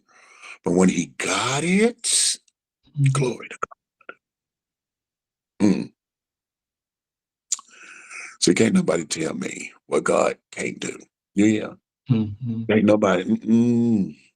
You may not like my packaging. You may not like my dramatics or whatever the case may be, honey, but you can't tell me that my mission ain't clear and that it's not been touched by the hand of God. Mhm. That was beautiful. First of all, oh, you gonna give me? Okay. I got my makeup on. I want to speak. Thank you for sharing that. That was so deeply personal and intimate. So I have three more things to ask you. Mhm. Actually, four more. So let's go into. Well, I want to ask you this. I know you're a native of Detroit, right? But what Right. I know you now live in College Park. You now live Yeah. in Atlanta, Georgia. College Park, Georgia. Yeah. Yeah. Not So, Maryland, but College Park, Georgia. okay. So now I have to ask you, what prompted the move to Atlanta? Why Atlanta? Oh, well, Atlanta came to me because my 30s had become my 20s. And what I mean by that is my 30s was just all over the place. You know, after 30, between 35 and 40, I was kind of little uh, ignorant. Mhm, mhm. You know, my confidence was not the best at that time or whatever. And my decision making skills, honey, needed improvement. Okay, Okay. listen. Listen. And I had a roommate at the time, Mhm, and I had realized that I had got sucked into his life. mhm, I would put my life on the back burner. Remember when I told you about doing something and trying to mhm. say I'm doing it because Yeah. I'm being a good friend. Mhm. Well, there was an ulterior motive behind it, Right. and I didn't realize it until later. The ulterior motive behind it was I wanted him to be my lover. Mhm, Okay. mhm, And at the very least have sex with me. mhm, Because we met to have sex. We met on the chat line. mhm. And we would have phone sex constantly, right? And this, that, and the other, which he was fabulous at it. Okay. Well, the sex is up here in the brain, honey. So if you That's know how correct. to control it and do that, you can get in anybody to do anything. Okay.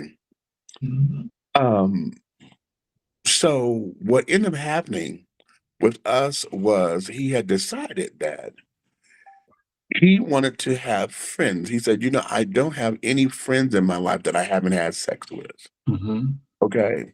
mhm, Now I was cool with that until he sent me a dick pic.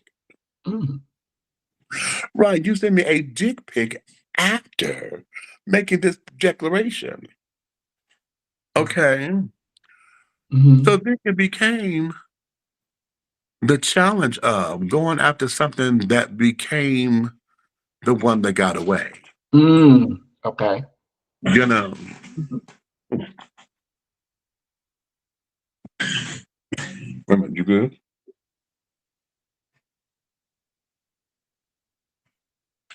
Making sure he all right. Okay. Okay. Um, so yeah, it became the whole idea of the one that got away, Mhm, right? And mhm, so at this particular time, we had moved in together because his grandmother had Alzheimer's, mhm. and they were trying to get her back down to Tennessee to be around her people to try to prolong her life or whatever. Right. So we end up taking over the lease that his mom and grandma had because she was scared to break it, right? Mhm, So we moved in there to take over the lease while she get her mama down here. And that was a bad move. That was a completely bad move because Jordan knew I wanted more and he played on it, right? mhm, mhm. And then I let him play on it because my ass sit up there saying, "Oh well, if I do this, then this will give me brownie points for that." Mhm. Right? Yeah. Lies, garbage, All done that. Yeah, yeah. deceit. Mhm, Okay. mhm, So he had ended up when we first started talking, it was supposed to have been the two of us moving together, blah, blah, blah, blah, blah. mhm, Well, then he ended up getting a little boyfriend. And then next thing I know, Demetrius was nowhere in the equation. mhm, It was him and Eric. mhm, And him and Eric was doing this, and him and Eric was doing that. And I'm like, okay, well, wait a minute. Because in the beginning, it was you and me. But I'm not hearing a Demetrius equation or a portion of that. mhm, So I sat down on my bed, and that's when I realized that I had put my life on hold and I had intertwined my life with his. Right, because I'm helping taking care of him. He was diabetic and was going through his little ailments of carrying on, so I'm helping take care of him. Mhm. And so I sat down on my bed and said, "Okay, bitch, this ain't working. What is it that you want to do with your life?" Mhm. Mhm. And I said, "Well, I've always wanted to be a Morehouse guy." And my spirit said, "Well, you can't be a Morehouse guy if you're not in Atlanta." And that's how Atlanta came into my psyche. And when was that? What year was that? 2007 was Wow. when I moved here. Okay. Yeah, that was Now, '07. speaking of Atlanta, and I love the fact that you're very communal. You're very big on community. Uh, Mhm. you are currently running for, and I hope I'm saying it right. Is it mayor of College Park? That was 2 years ago. I Okay, ran for mayor 2 years ago. This time I'm running for city council for Ward city 2. council. That's it. I couldn't. I'm Mhm. sorry, couldn't remember. So, what prompted you to get into the realm of Georgia politics? I got a big mouth. That's all. That's all. Mhm. That's all. And here's the thing. We have a number of people who like to talk and won't do they won't at least attempt to walk the walk. Yes. Everybody want to bitch, moan, and complain, but when it's come time to do the work or at least come to the table, Mhm. we have very few hands. Mhm. But everybody want to be the ones pointing fingers to say what's wrong, or you did this wrong, or you are so incompetent, or you are so this. Mhm. And I'm like, okay, well, where were you when we needed volunteers or when we needed folks for the community committee and Mhm. this, that, and the other? Says you are all so wonderful at researching and shit and got all the answers. Why did you not step up to the plate when we asked you to come, when the call was put out? Mhm. So that's what happened for me. Mhm. Because it was like, no, honey, we can do better than this. When Right. I ran for mayor 2 years ago, it was because I did not believe in the mayor that we have. Now Mhm. she won, and that's fine. And do you know I still get people say, "Oh, you just mad because you lost the race?" I'm not mad at all. Y'all chose who you wanted. Mhm. This is a democratic process to some degree. Right. You know, you spoke it, you said who you want. Okay, now we got to deal with it. Mhm. But I said then that I was not going to be obscure because most of my ballot mates had become obscure. Mhm. As with every election, you say you won't change or whatever, but after the election is over, if you lose, where are you in the community? Mhm. Where are you? See, this is how you make the change. If you were serious about it, you would still have been an active part to say we need change or whatever. At least put fire up under the children to say, listen, I'm still on your ass. And I've been doing that. I have been doing that, and with Ward 2, which is the ward that I live in, I have been, just disappointed in our councilman for some time. Mhm. I believe he could do better if he could, he would. And I put it that way. Mhm. Mhm. Okay. If he could, he would. But apparently he doesn't want to because he's still on the same formula. Mhm. Mhm. Okay, now I have a different formula, but here I'm going to be on the job training because I've never done this before in Mhm. this capacity, Right. you know. Mhm. So that's what we're looking at. Wow. I have to tell you, I must say, I admire your ambition, and I admire your perseverance and your tenacity. You go after what you want with gusto, and I love it. Absolutely love it. Now, I have one more question, then I'm gonna have some fun with you, and then we're gonna wrap it up. So, my other question is, you're now 55. Yeah. What would you tell your 25-year-old self? Ooh. And and what advice would you give men who are 40 and up about the process, the evolution of growing older? Oh, okay. First off, what would I tell my 25-year-old self? When I was 25, I was in New York at that time. I lived in New York. Oh, and what would I tell now? First, I would commend myself for listening to God. Even though I was upset with God, I listened because God, just as God put me there, when it was time for me to leave, God pushed me out Mm. abruptly. I was not ready to leave. I was nowhere near ready to go. Mhm. I'd only lived there for 10 months. It wasn't even a full year. Mhm. But I did not know what was coming. I did not get my calm about my leaving New York until 9/11. Wow. Okay. That's because I was mad at God for just that long. I was upset because I was taking New York by storm. Now I was going on auditions and I was getting my face out there and folks were loving me, right? Now I may not have been right for the role, but they were loving me. Mhm. Okay. So um that was delicious. Okay. But then when we got this shift, I was like, I didn't understand it. So um it was just that way. So I would tell him, thank you for listening. Mhm. And then I'm gonna also say, continue to follow your heart. Because there's been, when I got back home, my being mad at God led me to a couple of decisions I should maybe not have made, Mhm. you know, Mhm. and I got off track a little bit, which how I got stagnant and this, that, and the other. Mhm. Because it was 12 years from moving back home from New York that I moved again. So I was at home for like 12, almost 13 years before I left the city again.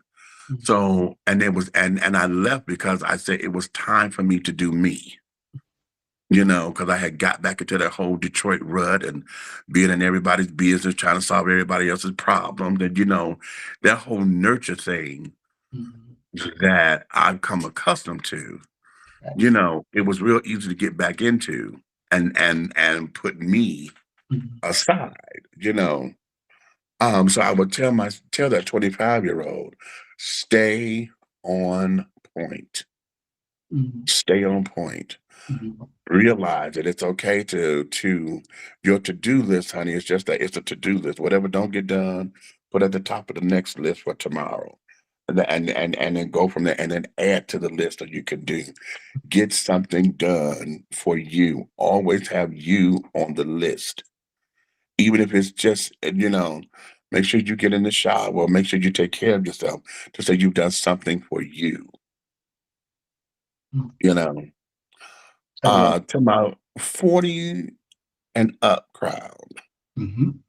okay, and particularly those of us who are rainbow, Mhm. okay, honey, get over it, okay. That's the first thing, and I say that, and I don't mean to be so tongue in cheek because one of the things that When you say we get over have it, what do you mean? that okay, I need you to accept the fact that this is a part of life. Mm. This is a part of life, honey. You're 40. You're not 5 anymore. Remember how you was ready to get the hell up out your parents' house because you wanted to be grown? Mhm. Because you got tired of wanting to abide by rules and stuff by your parents. You couldn't wait to get your own car, your own this. Well, you got it. So, honey, that comes with all the other shit that go with it. That's it. Okay.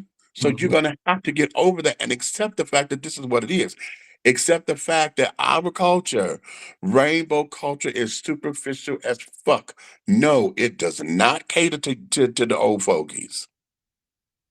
It does not cater to us. Mhm. We have not put anything in place We have not put nothing in place for our retirement, our nothing. We have not put anything in place for us to get old because why? We thought we were going to be fabulous forever. Yeah. Okay. Yeah. Look at how we date. All of us over 40 carrying on still trying to go after 25-year-olds and things for the fountain of youth. I can't do it. Okay. Thinking that that's supposed to mean something. You think young dick is going to give you an infusion of youth serum. Okay. I can only speak for me, but I speaking for myself. I'm 43. I'll be 44 this summer. Mm-hmm. And I can tell you, honey, I don't listen. I want my man to be at least 35. Okay. Okay. I can't what I'm gonna do with you 26. What I'm gonna do with you, child? Just have a good time because that's Right. all, That's you what I'm know. saying. Aside from that, what am It's I having a gonna do? good time. Now, this is not to say that it can't happen because every now and again, you are there to possibly, instruct or to be the bridge for that person to get to the next level of their Or journey. there to help you. Yeah. Right. Okay. At the same time, I'm going after all of my children who purposely go after them. Back in my day, we called them chicken hawks. Mm-hmm. Okay. Mm-hmm. Okay. Mm-hmm. Mm-hmm. Um, um, but now, no, you have to embrace it. You have to get over it. You have to now you have to create opportunities and possibilities for yourself.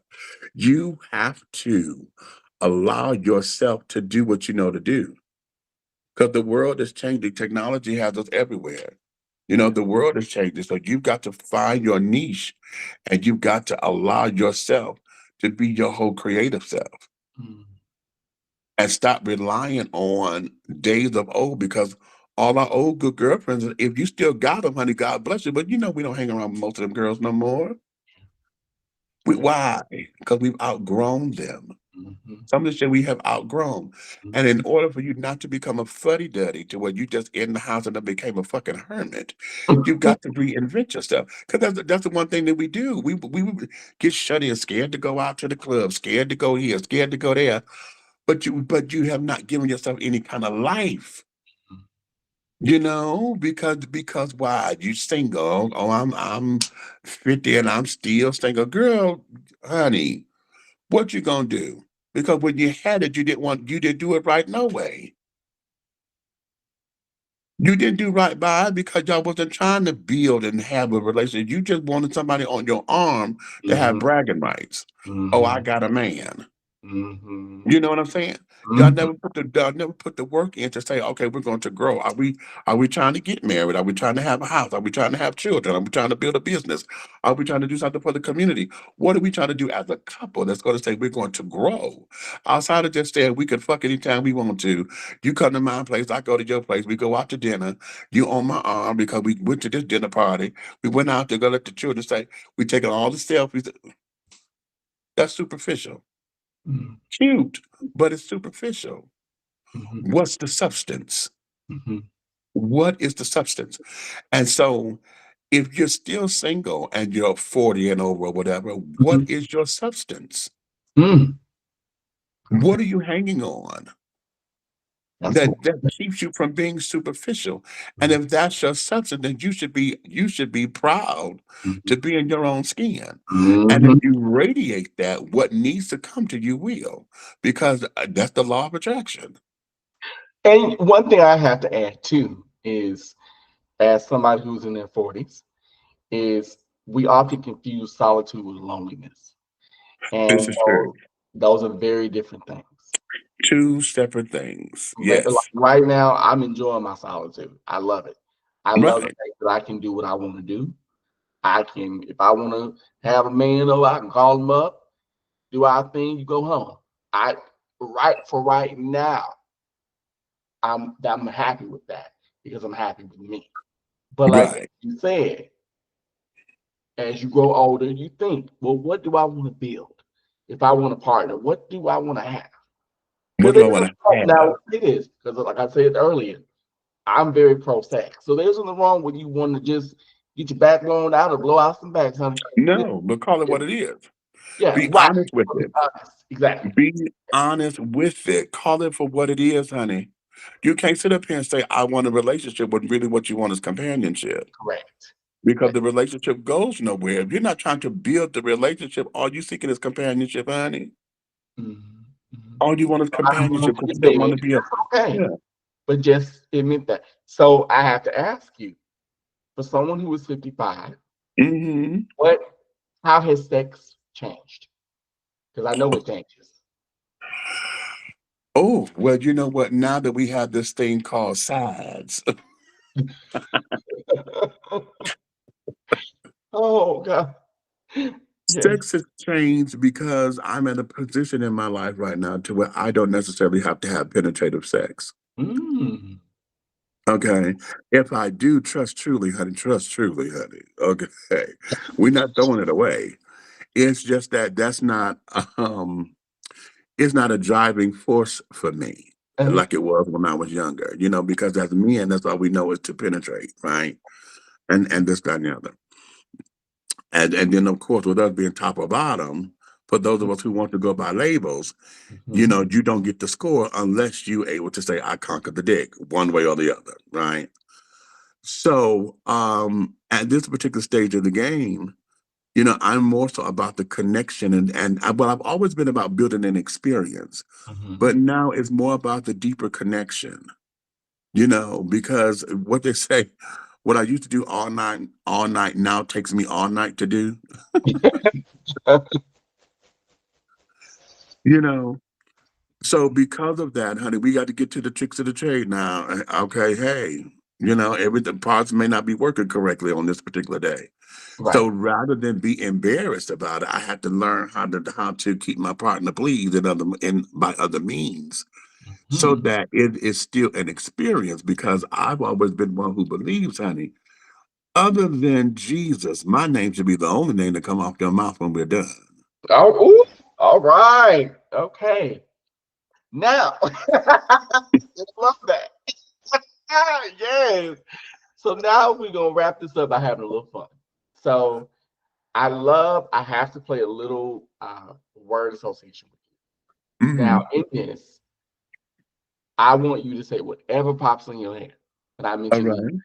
okay? Or when I Right. ask you these questions. So we're gonna play a little bit of I got this from courtesy of Larry King. You hear Uh-huh. me? We're gonna play a little bit of If Only You Knew. Okay. You only knew. So my first question to you is what's the best piece of advice you ever got? Oh,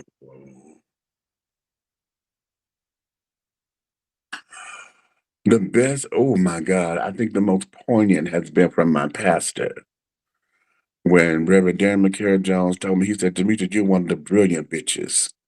Mm, He said, you are one of the brilliant bitches, and you are choosing not to walk in your brilliance. He said, you need to do better than what you're doing, honey, because you got this. He said, okay. no need to being scared. He said, but you've been told that you dumbed yourself down. Mm, He said, get back into being who you are. mm. All right. What's the worst piece of advice you ever got? Ah, I won't say it's the worst piece of advice. What I'm going to say is the way how it came, because it was used as a manipulation piece. And that was when I told y'all the story when I was in the church and we were stepping out on faith. Mm-hmm. And because I stepped out on faith, I walked away from a job. I'm sitting up there telling everybody I'm about to get married. I told everybody I'm about to get married except the girl I'm marrying. Mm, okay. That's a whole show in itself. Uh, Uh, How do you do that? Okay, bitch, how do you do that? Right? I done called my grandma. Grandma, I'm about to get married. Oh, baby. Ain't told the girl shit. okay. Guilty pleasure. Mm. Guilty pleasure. Yeah.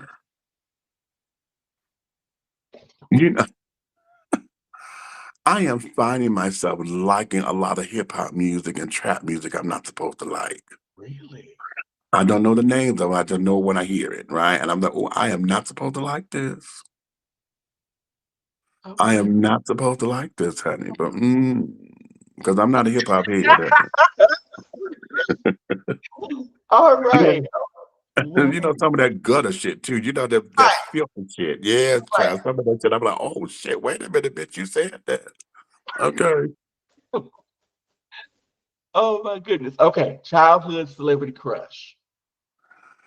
Childhood celebrity crush. Yeah. Oh, now this is gonna sound that way. No, now I was in love with Janet Jackson. Okay. Okay, Janet Jackson, honey, could do no wrong when she was being Miss May. But why don't you come up and see me sometime? When Yeah. she was doing the Jackson 5 show. Yeah, the And variety then show. yeah. Hmm. And then of course, I know her from Different Strokes when she played Charlene and Yes. So all of that. And then of course when she was Cleo on Fame. mm-hmm. So, I know her from then. And when she had her first album, see, that was the Janet I was in love with. Okay. But then came her brother, that goddamn Marlon. Really? Oh my God. And during the victory tour, Marlon and Randy looked like they were fucking identical twins. Yeah.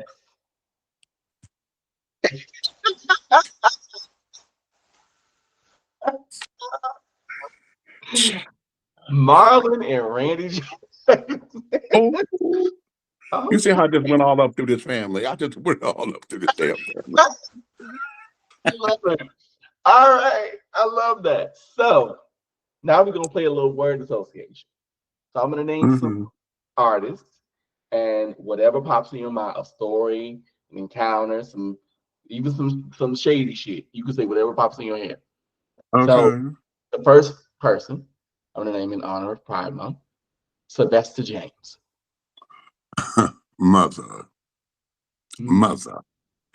mm, If there's anybody who I would have loved to have called my mother in gay world, honey, it would be her.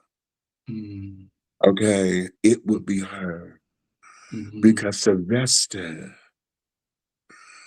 took those hits. Okay, Sylvester took those hits, and there's one before her that a lot of folks don't know. It's Jackie Yes. Shan, Mhm. that was out before Sylvester, honey, Yep. and carried on, and those girls they took those hits. They were living, okay, they were living and parading and before the word unapologetic became the thing to say, Mhm. you know, they were all of that in a time where the world says you should not be existing. Yep. You know what I'm saying? And they Mhm. were castaways and they were this ways and then and all of that and the courage that it took to be them at that time, you know, and as Mhm. flamboyant as they were or whatever the case may be, I don't say that they denounced their masculinity. It's just that they had their own brand. They Yes. weren't the most masculine or whatever. They leaned on the feminine, but they had their masculine qualities that were on in the less category or whatever that folks did not like or whatever. Mhm. But she would be mother. That she would be my mother. If I was to ever wanted to crown someone mother, it was her. But I've had two gay mothers though. All right. Second name that I want to give you, Jermaine Stewart. Oh my God. Jermaine Stewart. Well, honey, that's 18, honey. That's Miss Sylvester's predecessor, honey. Mhm. No, successor. She Yeah. came right after Yep. uh, um, Sylvester. Okay, and the thing is that we didn't give her the opportunity. No, we didn't. You know, we did not give her the opportunity, as she was trying to kick the door in. Mhm. Well, the door was already in, but somebody closed it and they changed the locks because she was trying to get back in. She crept in through a window here and there, but they just would not let her open the door. Mhm. Here, they didn't. They gave that key to RuPaul. Yeah. Okay, they Mhm. gave that key to RuPaul, but Jermaine, that she would be my TT sister, and she came out and she did her thing, and I had the privilege of meeting her. Mhm. So, And what yeah, was that like?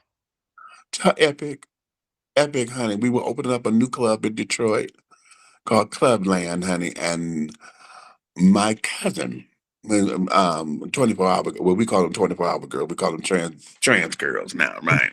Uh, But we at the time we called them 24-hour girls because they lived their life as girls 24/7. correct. Mhm. Um, she spotted the limo because we were getting out there, going in and carrying on, and she saw the limo and she said, "Oh, wait a minute." She said, "What?" She said, "Girl, wait." I said, "What's that?" And when Jermaine stepped out that damn car, all he had his head, pressed that bone straight hairstyle he had, Mhm. and his white boy, the husband he had. Um, they greeted each other. Like, "Girl, what you doing here?" This, that, and other. So I said, "Oh, bitch, you know him." And so I keep wanting to say Sylvester. Jermaine came over. She said, "Hey, baby, how you doing?" And she shook my hand. And my cousin had, "This is Demetrius." I said, "Hey, baby, how are you?" She said, "Oh, honey." And then I said at the quote, I said, "Honey, we ain't got to take our clothes off." She said, "Honey, I look too good to take them off." All right, yes, I love it. "Honey, I look too good to take them off." I said, "Ha, bitch." And so we went in the club. Yeah. Oh, that's wonderful. Okay, another person that I have to ask about that I could so see this. Andre Leon Talley. I've been compared to him so many times. I have been completely compared to him. Um, Listen, if I had ever had the opportunity to meet him, God help me, honey. His captains, I know I'd have took a few of them. I Mhm. already know it. I already know it. And I'd have told him, I'm accidentally on purpose taking these, right? Mhm. Oh. Because she was a giant. Okay, Mhm. she was a giant, and one of the things that intrigued me about Andre is the fact that he had to be him. You know what I mean? He had to learn how to fit in as this bigger than life. Not only bigger than life, but you just tall, uncoordinated something Mhm. that a lot of folks wanted to discount because they thought he was like a baby Huey. Mhm. You know what I'm Mhm. saying? They didn't, he looked awkward. I wonder, I would love to see what his love life was like because I'm sure it was hard for him, you know, and trying to have some sense of privacy or whatever. I know that was rather difficult. If he got caught up in like some of the other girls, honey, the way they only wanted you for your money, Mhm. or saw you as a fetish because Mhm. you're so tall. You know what I'm Mhm. saying? I would Mhm. love to have found that out about him just to get into his psyche and to find out what that means. But also, I would have loved to have been up under his tutelage to learn about the fashion industry, and I don't like necessarily following fashion trends. I like being a trendsetter. Yes. Okay. And how to be on the cutting edge and how to look for that. How do you know when to look for something that's like, what, this is about to be big? Mhm. Or do you say that and then get all the designers because you're the one who said it, they Mhm. start to then say, okay, let's work on that. Mhm. Is that Mhm. how that works? I would love to understand that. Okay, another one. RuPaul. Oh, Rue. I met her, but not meet her. It wasn't a hi, my name is. She came to Detroit one year and carried on, being supermodel of the world. She was late as fuck. She was like 3 hours late. She Oh. only did like 4 or 5 songs and left. I was like, bitch, okay. Mm-mm. Okay, the kids were trying to give her tips and carrying on, honey. That particular night, she only took the 20s and the 10s and the 5s. She didn't do no singles. Oh, Do you okay. feel, honey, I watched it myself. I watched that. Paparazzi only, please. Oh, okay. But I would love I would love to sit down with her and to number one, thank her because she's done something and went further than what Sylvester and Jermaine were able to do. Mm-hmm. And that this bitch has built an entire brand, a whole empire, a dynasty off drag. Mm-hmm. Mm-hmm. Okay. Mm-hmm. RuPaul's Drag Race, honey, has become the thing to do. Everybody's trying to compete with it. Yep. Everybody wants to be on. All of the girls, honey, who want to be on TV are trying to get on the reality show.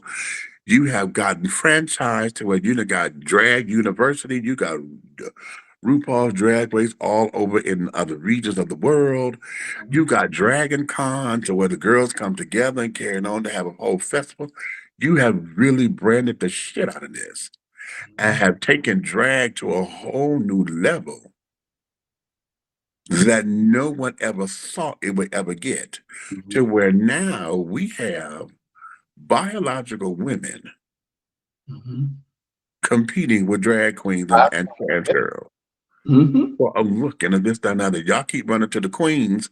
Oh, honey, you get your face done by the queens. So y'all don't even y'all do that. You run and say, "Oh, the queens will get your face beat real good." Yeah, but then some of these girls are painting y'all like drag queens. Mm-hmm. Yeah, you look fierce, bitch. You fierce. But they're painting you like drag queen, like y'all going up on stage and not no everyday look, honey. One of the Correct. things that makeup is supposed to accent, not necessarily. I am a man who emulates a woman. Right. So I have to do a little bit more. I got to draw in cheeks and this, that, and that because I'm not gonna put no silicone or nothing in my face. Right. Okay. So I have to be a little bit more exaggerated to look natural. Okay. Mm-hmm. But honey, no, we're not gonna no. So you doing all this. You want all this damn 26, 32-inch weave in your head. Mm-hmm. You want to wear the kitty cat shawl hooker pumps that's 6 inches that you can't walk in because you rope stomping because they don't fit right. Mm-hmm. You know. Mm-hmm. And you want to wear all the little slinky shit thinking that that's what men want.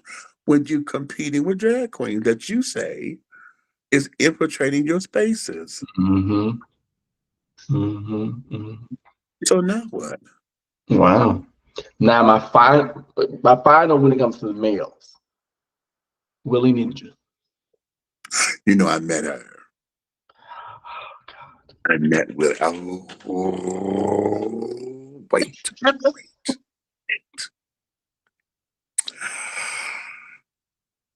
God gives me signs that I'm in the right place. Mm-hmm. Okay. Mm-hmm. And that was my second sign. Because my first sign was when I met Patti LaBelle. Mm-hmm. Okay. Mm-hmm. That was August 18th, 1995, honey, at Macy's. I met Patti LaBelle. And then I met Willie Ninja. We were at a club. I was at one club called King, and I went around the corner to this other club called Champs. Mm-hmm. John, I walked up in there, and I'm trying to get my first time in the club, honey. Willie was standing across the dance floor from me. And I'm just standing there, oh my God. And so I went over to her finally. And I said, I'm sorry for staring at you, baby. And I said, and I know you're probably getting this all the time. And I don't mean to sound redundant. I said, but I only know you from the movie, Mm-hmm. and And that you, movie is Paris is Burning. For those who where's the don't burden? And I said, and I'm sorry for staring, but I'm just in awe that you're here She said, that's right, baby. You're right. I get this a lot of times and this, that, and the other. I said, oh, child. I said, well, how was life been for you and this, that, and the other? I said, you know. She said, oh, it's fabulous, honey. You know, we take the good with the bad. Mhm. Because you know how folks can be. I said, yeah, I do. And then I said, okay, well, you're a mother of a house, honey. Okay, you are the mother of a house. And I need to find out what it takes to be a ninja. She said, oh, you do? She said, show me what you got. So we got out on the dance floor, bitch, and I danced with her. Let that bitch have it. Although she burned me, but I let that bitch have it, honey. That sounds lovely. I love that.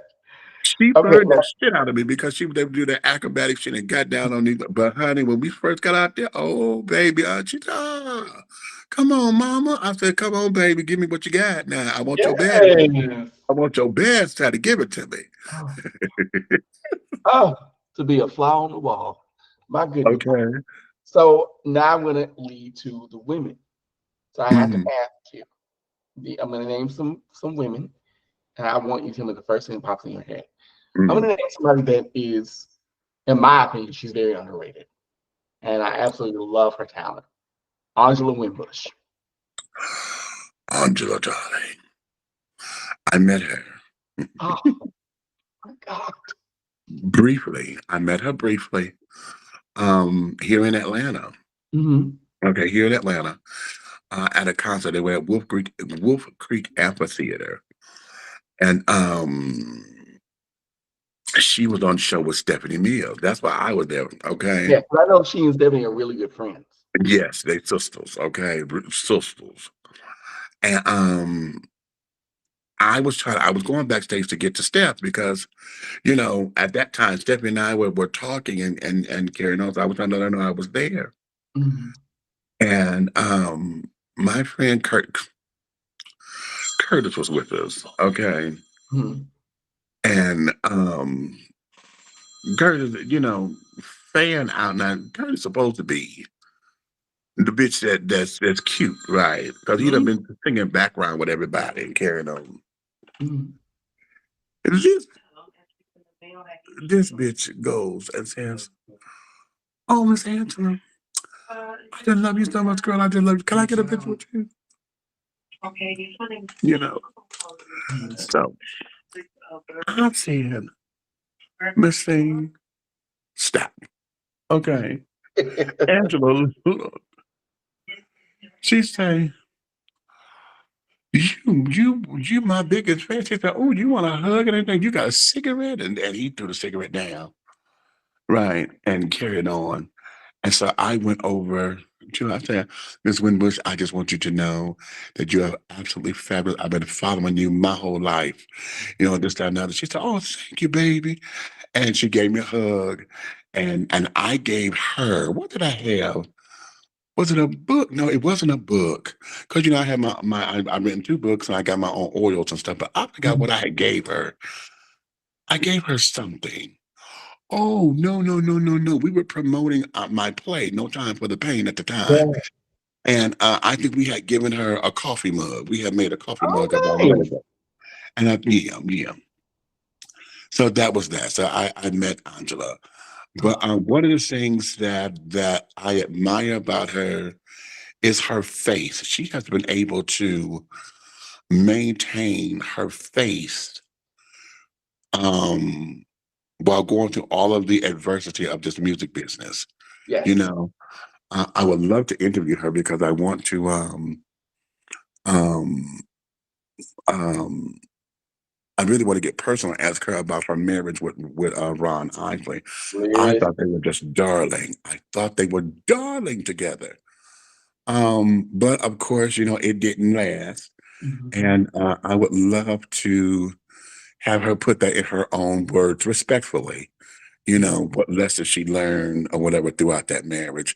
And if it was a sense of competition in some regard. Because when artists were in the same business and they sing the same type of music or whatever, that can become a little bit that way. And yeah. So but yeah, Angela's everything, honey. Okay. Angela. So my second one is gonna be Mickey Howard. I met her. You bet. Lord, that lady. I met her brief. Again, this is another one of those brief encounters. Okay. Uh, I met her briefly while we were I was at a taping for R&B Divas. Okay. Yeah, I was at a taping for R&B Divas. And she was there in the audience because that was, if y'all go back and watch, it was when Angie Stone had put on her little concert. yeah. Okay, it was that night. And we were all there and carrying on, and I had bumped into her there. Mhm. Okay, it was hot as hell. She was melting, honey. And, and I knew it was from the heat. But we all know that she had come off of she's clean and everything. Mhm. But a lot of folks were trying to say that that kind of sweat, they thought that she may have relapsed or whatever, or was going there. And I said, don't do that to her. That's not cute. Right. We're gonna give her the benefit of the doubt and say, honey, it's hot in here. Mhm. Okay. Um, but yeah, now what I would want to do with her, number one, I want to interview her. Number two, I need to ask her about her voice Mhm. because she had gone through this period where she couldn't sing. Mhm. Okay. And I would love to see what her regimen was of getting back to and then accepting a new norm because she's not going to be what she was, but she's at a point now to where she can build. Mhm. Yeah, I mean, she's music royalty. A lot of people don't know that because of Josephine Howard of the Caravans, and I forgot what her dad used to do. yeah. Yeah, but yeah. So okay, I got it. Yeah, I got it. Melba Moore. I interviewed Melba. I interviewed Melba, and I did a recent interview, but my dumb ass didn't hit record. I was trying to do a pre-record. Um, And right when I said, okay, Melba, thank you for going, thinking I'm stopping the tape, bitch, I did not record a word of it. But Melba is like I call her my big sister. She pops in from time to time on my podcast and come in the comments and things. She mhm. just did it last week. And she got a new song out called No Filter. Go check it out. Really? It's up on our YouTube. Honey, go do Melba Born No Filters. That got a house. It's a house track. Hot. Oh, okay. Catch it, catch it, catch it, catch it, catch it, honey. No filter, baby. Um, but Melba has been like the poster child for resilience. Mm. Mhm. Okay, in a different way than Tina Turner. Mhm. Mhm. Okay, Mhm. because she had to go through public embarrassment and carrying on by when she had to go file for welfare. Yes. Okay, now Mhm. that Melba Moore single was applying for food stamps and blah blah blah blah blah. And I asked her about that, and she said, "No, I had to because I had to let my story be told because my husband at the time had stole all my money and da da da da da, and, just Mhm. that whole rabbit hole." Mhm. And yeah, so yeah, she's the poster child for resilience, and she also taught me something.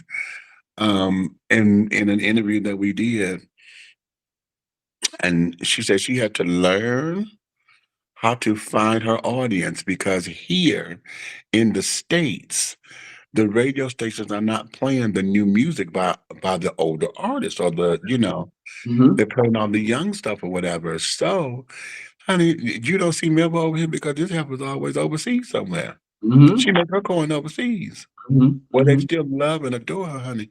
She can go over there and make her coin that fortifies her lifestyle here.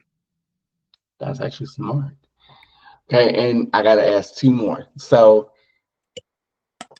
my final two. Candy Satan. Candy Satan. We'll go with Miss that. Young Hearts Run Free. Yes. Listen, that particular song has always been one that really sends me over because that's one that really described my mother's wedding, her marriage to my dad. Mhm. When I found it on YouTube, child, I said, I said, Mama, listen to this. And she got it when it came out. Dun, dun, dun, dun, dun, dun, dun. We child right off the rip. I'm like, ow. What's the sense in sharing? It's one and only life. Ending up just another lost and lonely wife. Mama got to listen to them and she said, damn, I was just miserable, wasn't I? Oh,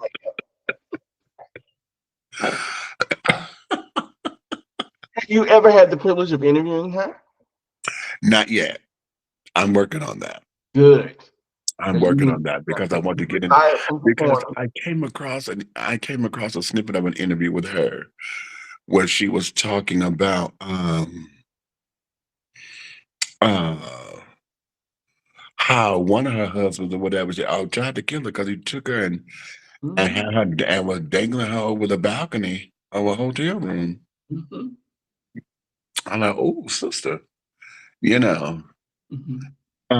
But just to know, that kind of thing goes on or whatever, and you know, hmm, just the mindset of She's been anyway. through a lot. She's been through a lot, Yeah. and I love her. That's Alabama's own, honey. Okay. Andy Maria State, I love her. Uh, and my final woman, I want to ask about another one, but I'll save it because I think I might have you again. I really want to have you on. Uh, so my final lady, and she is someone who is very personal to me. When I first started doing spiritual communication work, she was my Mhm. first visitation, Mm. and that would be Miss Phyllis Linda Hyman.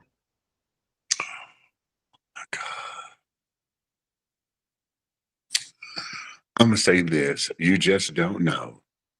Yes, what I've been going through. I'm gonna tell you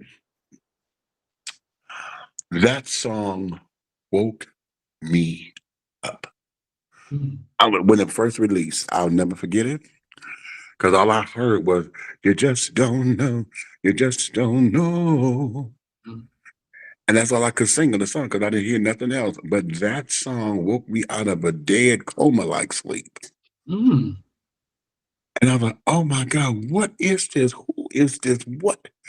And I knew who Phyllis Hyman was because, my song had it "Riding the Tiger." Riding the tiger, A song that, by the way, she mess with me, you fall in love. I say he is riding the tiger. she hated that damn song. I think that's probably her most pussy song, honey, because she pusses that song, honey. Oh, she pusses that, honey, because you could. Oh, it's so teasingly done. It's so that way. But I want to say, I was living in New York when she left this side of creation, Mhm. and oh my God, honey, I didn't want to believe it because my coworker come in and said, "Phyllis Hyman died, and she killed herself." I said, "Excuse me, it's on the front page of the news." So I went to the front page. I got the. I said, "Hey, yeah." It was on the front page of the entertainment section of the news. Mm. And I was like, oh my God. And I have been like, I felt like a part of me was missing with her, Mhm. because I would have loved to have met her. Mhm. She probably would have been one of them children, honey, that I know. Probably would have been frenemies because her ass, she got that mouth. She always had that mouth. From what I could tell, okay, in Mhm. interviews and stuff. But she always seemed like she was just such a joy. And then she was an Amazon, and that bitch 6'2". Mhm. Okay. It's like, oh my God. Yeah. I would have loved that. And just to say, I would have loved to have been her friend, her real friend. Mhm. Yes. And that's Mm. another Patty LaBelle connection because I know she and Patty were really close. Oh yeah, but she and Patty were very close because Phyllis was like Judy girlfriend, one of Patty's sisters. Mhm. Okay, I think they went to school together, whatever that was. But yeah, yeah. So their connection was beyond music, Yes. and they had such a personal connection. Mhm. Um, and the only thing that we have on tape with Patty and Phyllis singing anything together Mhm. is the "Reach Out and Touch" Touch. with Yeah. Ashford and It's been Simpson and them. Simpson. But I would have loved to have seen them two cut up. Oh, God. I just would love to have like sit down and talk to them. Mm. Because they both love food. So I'd be like, girl, I wait Oh, child. Okay. to see. And they real as Christmas. And both of them cuss like sailors, honey. Yes. So that would have been Okay. that. I mean, and I remember I was very young when I found out she passed. And Mhm. actually, when she passed, I remember actually getting emotional because I remember my debut to Phyllis Hyman was Living All Alone because it was like 86, 87. Mhm. But Mhm. my really debut of her was Time of My Life. And I I'm remember, in the prime of my life. Yes. yes, and she was everywhere. And I would watch BET all the time and I would see this woman. And I just remember the way she spoke and the way she carried herself and the way she dressed.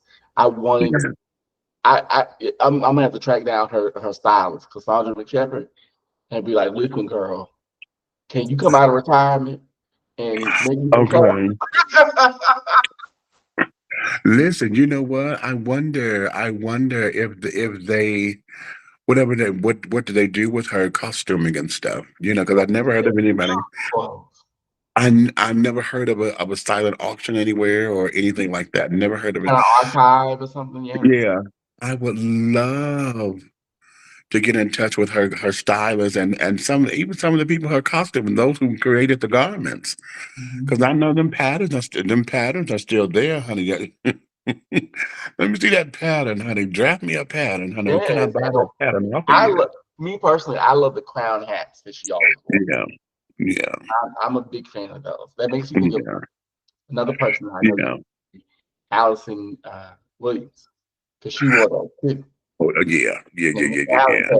Mm-hmm. Miss My Love is so raw, honey. Yes, it's and That's my sister. Mhm. Allison and I kind of sister. We're Sister Judy's, and acquaintances. Yeah, I interviewed her. Wait a minute, Did we interview? I think we did interview. I got to go look at my shit. But I know we had to have interview because that's how I'm connected to her. Every time we see each other, I'm always, hey girl, and this, that, and another. And she did a drop for me, Big Meach. I dish your tea with Big Meach. So, um, so oh, she is just, she's a joy, honey. She's She's a another just, one that I feel is very underrated too, because oh, completely. Just Call My Name is my shit. So Wait, honey, listen, just call my name, not on the outside. mhm. And Just then My like right Love. now, Mhm. oh, right now, her latest is it Summer in Harlem. I think that's the name of it. Okay. Mhm. And it's a jazz, almost bossa nova type. Oh, I So love this girl eats. Oh, honey, she eating like she an old country buffet. Just everything. She eat the hell out this. Okay. Oh, this song, and it's so oh, it's just so refreshing to go back to this kind of sound and all of that. But I guess it's because I'm of a certain age now, so I really revel in it. Mhm. A lot of these young kids, they still booty shaking and carrying on, so they may not appreciate it right now. You know, Listen, the way I love me some smooth jazz, it needs to be studied. I right? love and like you said, bossa nova and shout out to Gilberto. Uh, and I love all Lita Adams, who I would love to interview. She's since retired as well. Yeah. And um, so yeah, but I just have to thank you. This has been such a enriching, enlightening, and beautiful conversation. I'm going to edit it and make it all cute and pretty, and I'm gonna put it on my YouTube channel because this is what I finally figured out what I wanted to do, and I like, as you can tell, I love talking to people. I love Okay. to pull stuff out of folks, and so I'm honored that you allowed me to do this with you, Oh, and honey, this is fun. I I really, told you talking is a hobby, honey. yeah, and you were great. You were fantastic. So thank you so much. And before we go, how Hmm. can people, if people want to interview you, if people want to have you write them a play, how can people get in contact with you? Okay. Listen, everything, start by going to my website, dishingtea.com, www.dishingtea.com. Now, you can start there, okay? Now, if you just want to go directly to the little links or whatever, my email is I got a Hotmail email. I love everybody talking about Hotmail. Oh, you so dated. I'm like, well, honey, listen. I tell you what, it took me 20 years before I had to change my passcode. Now, how about that? That's why I got her. She's stable. But Okay, I gotta ask you another question. Have you ever thought about being a stand-up comedian?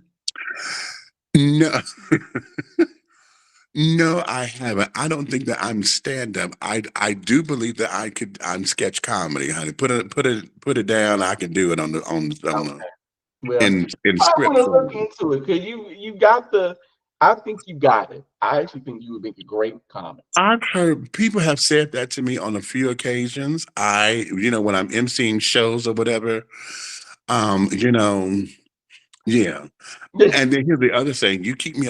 I'm very eclectic, so if I'm around folks, I can absorb that energy. Mhm. Because at one point in time, I had one of my girlfriends stay with me. Her boyfriend was a comedian in Detroit, so they would sit up there, and the comedians would come over to the house. So I'm in that energy, so able to do. And I had to go MC a show, and my best friend said, "Bitch, you." He said, "Yo, timing on all this is everything, bitch. You are hilarious." Mhm. And I guess it's just because of the energy I was around, and watching them study how they build in jokes. Now I didn't pay attention Mhm. on how they would build the jokes, and this, that, and that. Now I want to learn how to do that Mhm. so that perhaps it could, because an inspiration, if I were to do it, would be some more. But there you Because she said she was the one who said, "Honey," she said, "How did I do it? I went and got the book, how to write jokes for dummies or something like that." She said, but she actually got a book, and that's how she started writing her own jokes, and that's how she became who she is. well, I mean that, but there you go. You might want I to look. said, "Well, look at here." I mean, because you got, Lord knows you got the stories. Lord knows you do, and you can definitely embellish and be like, listen. So I met this one, like you really could, and I think Mm, it'd be very cathartic for you. I think it'd be very therapeutic because, like you said, talking is a hobby. But just mhm. imagine you getting that response back where you're making people laugh. I think you would be fantastic at it. Oh, honey, we'll see. We Mm. will definitely see, child. Because, I know I've commentated. I've also commentated, fashion shows or whatever. So give me a mic, honey. And it's that way, child. Well, once again, for those of you that want to get in contact with Demetrius Big Meach Taylor, you can go to dishingtea.com. That's dishingtea.com. If you want to get in contact with me, the real Leo Brown, you can go to psychicleo.com. That's psychicleo.com. And I'm on all social media platforms. So I have to say thank you once again, Demetrius. Thank you so much for this. I really Thank you, baby. went over because I was going to do an hour, but I had to do 200 because I was like, honey, you got so much. I got so much I got to ask him. So thank you so much for being so open and so candid. I really appreciate it. Oh, And you're welcome, baby. And we just touched the surface, honey. I got we 55 did. No, we did. years. That's why I know I'm having you come back. I'm gonna bring you back because Okay. I have so much I want to ask you. so much more I want to ask you. Okay. I don't want to keep you too long, but thank you so much for being so open, so candid, so honest, and for imparting so much wisdom to me and to those that are going to watch this later. And to those of you that are going to watch this later, thank you so much for watching, for putting up with this, honey. We cut up a little bit, but it was fun, and I hope you guys enjoyed it. Love you all. Talk to you soon. Bye bye, Big Meach. Ciao, ciao, darling. Ta ta. Bye bye.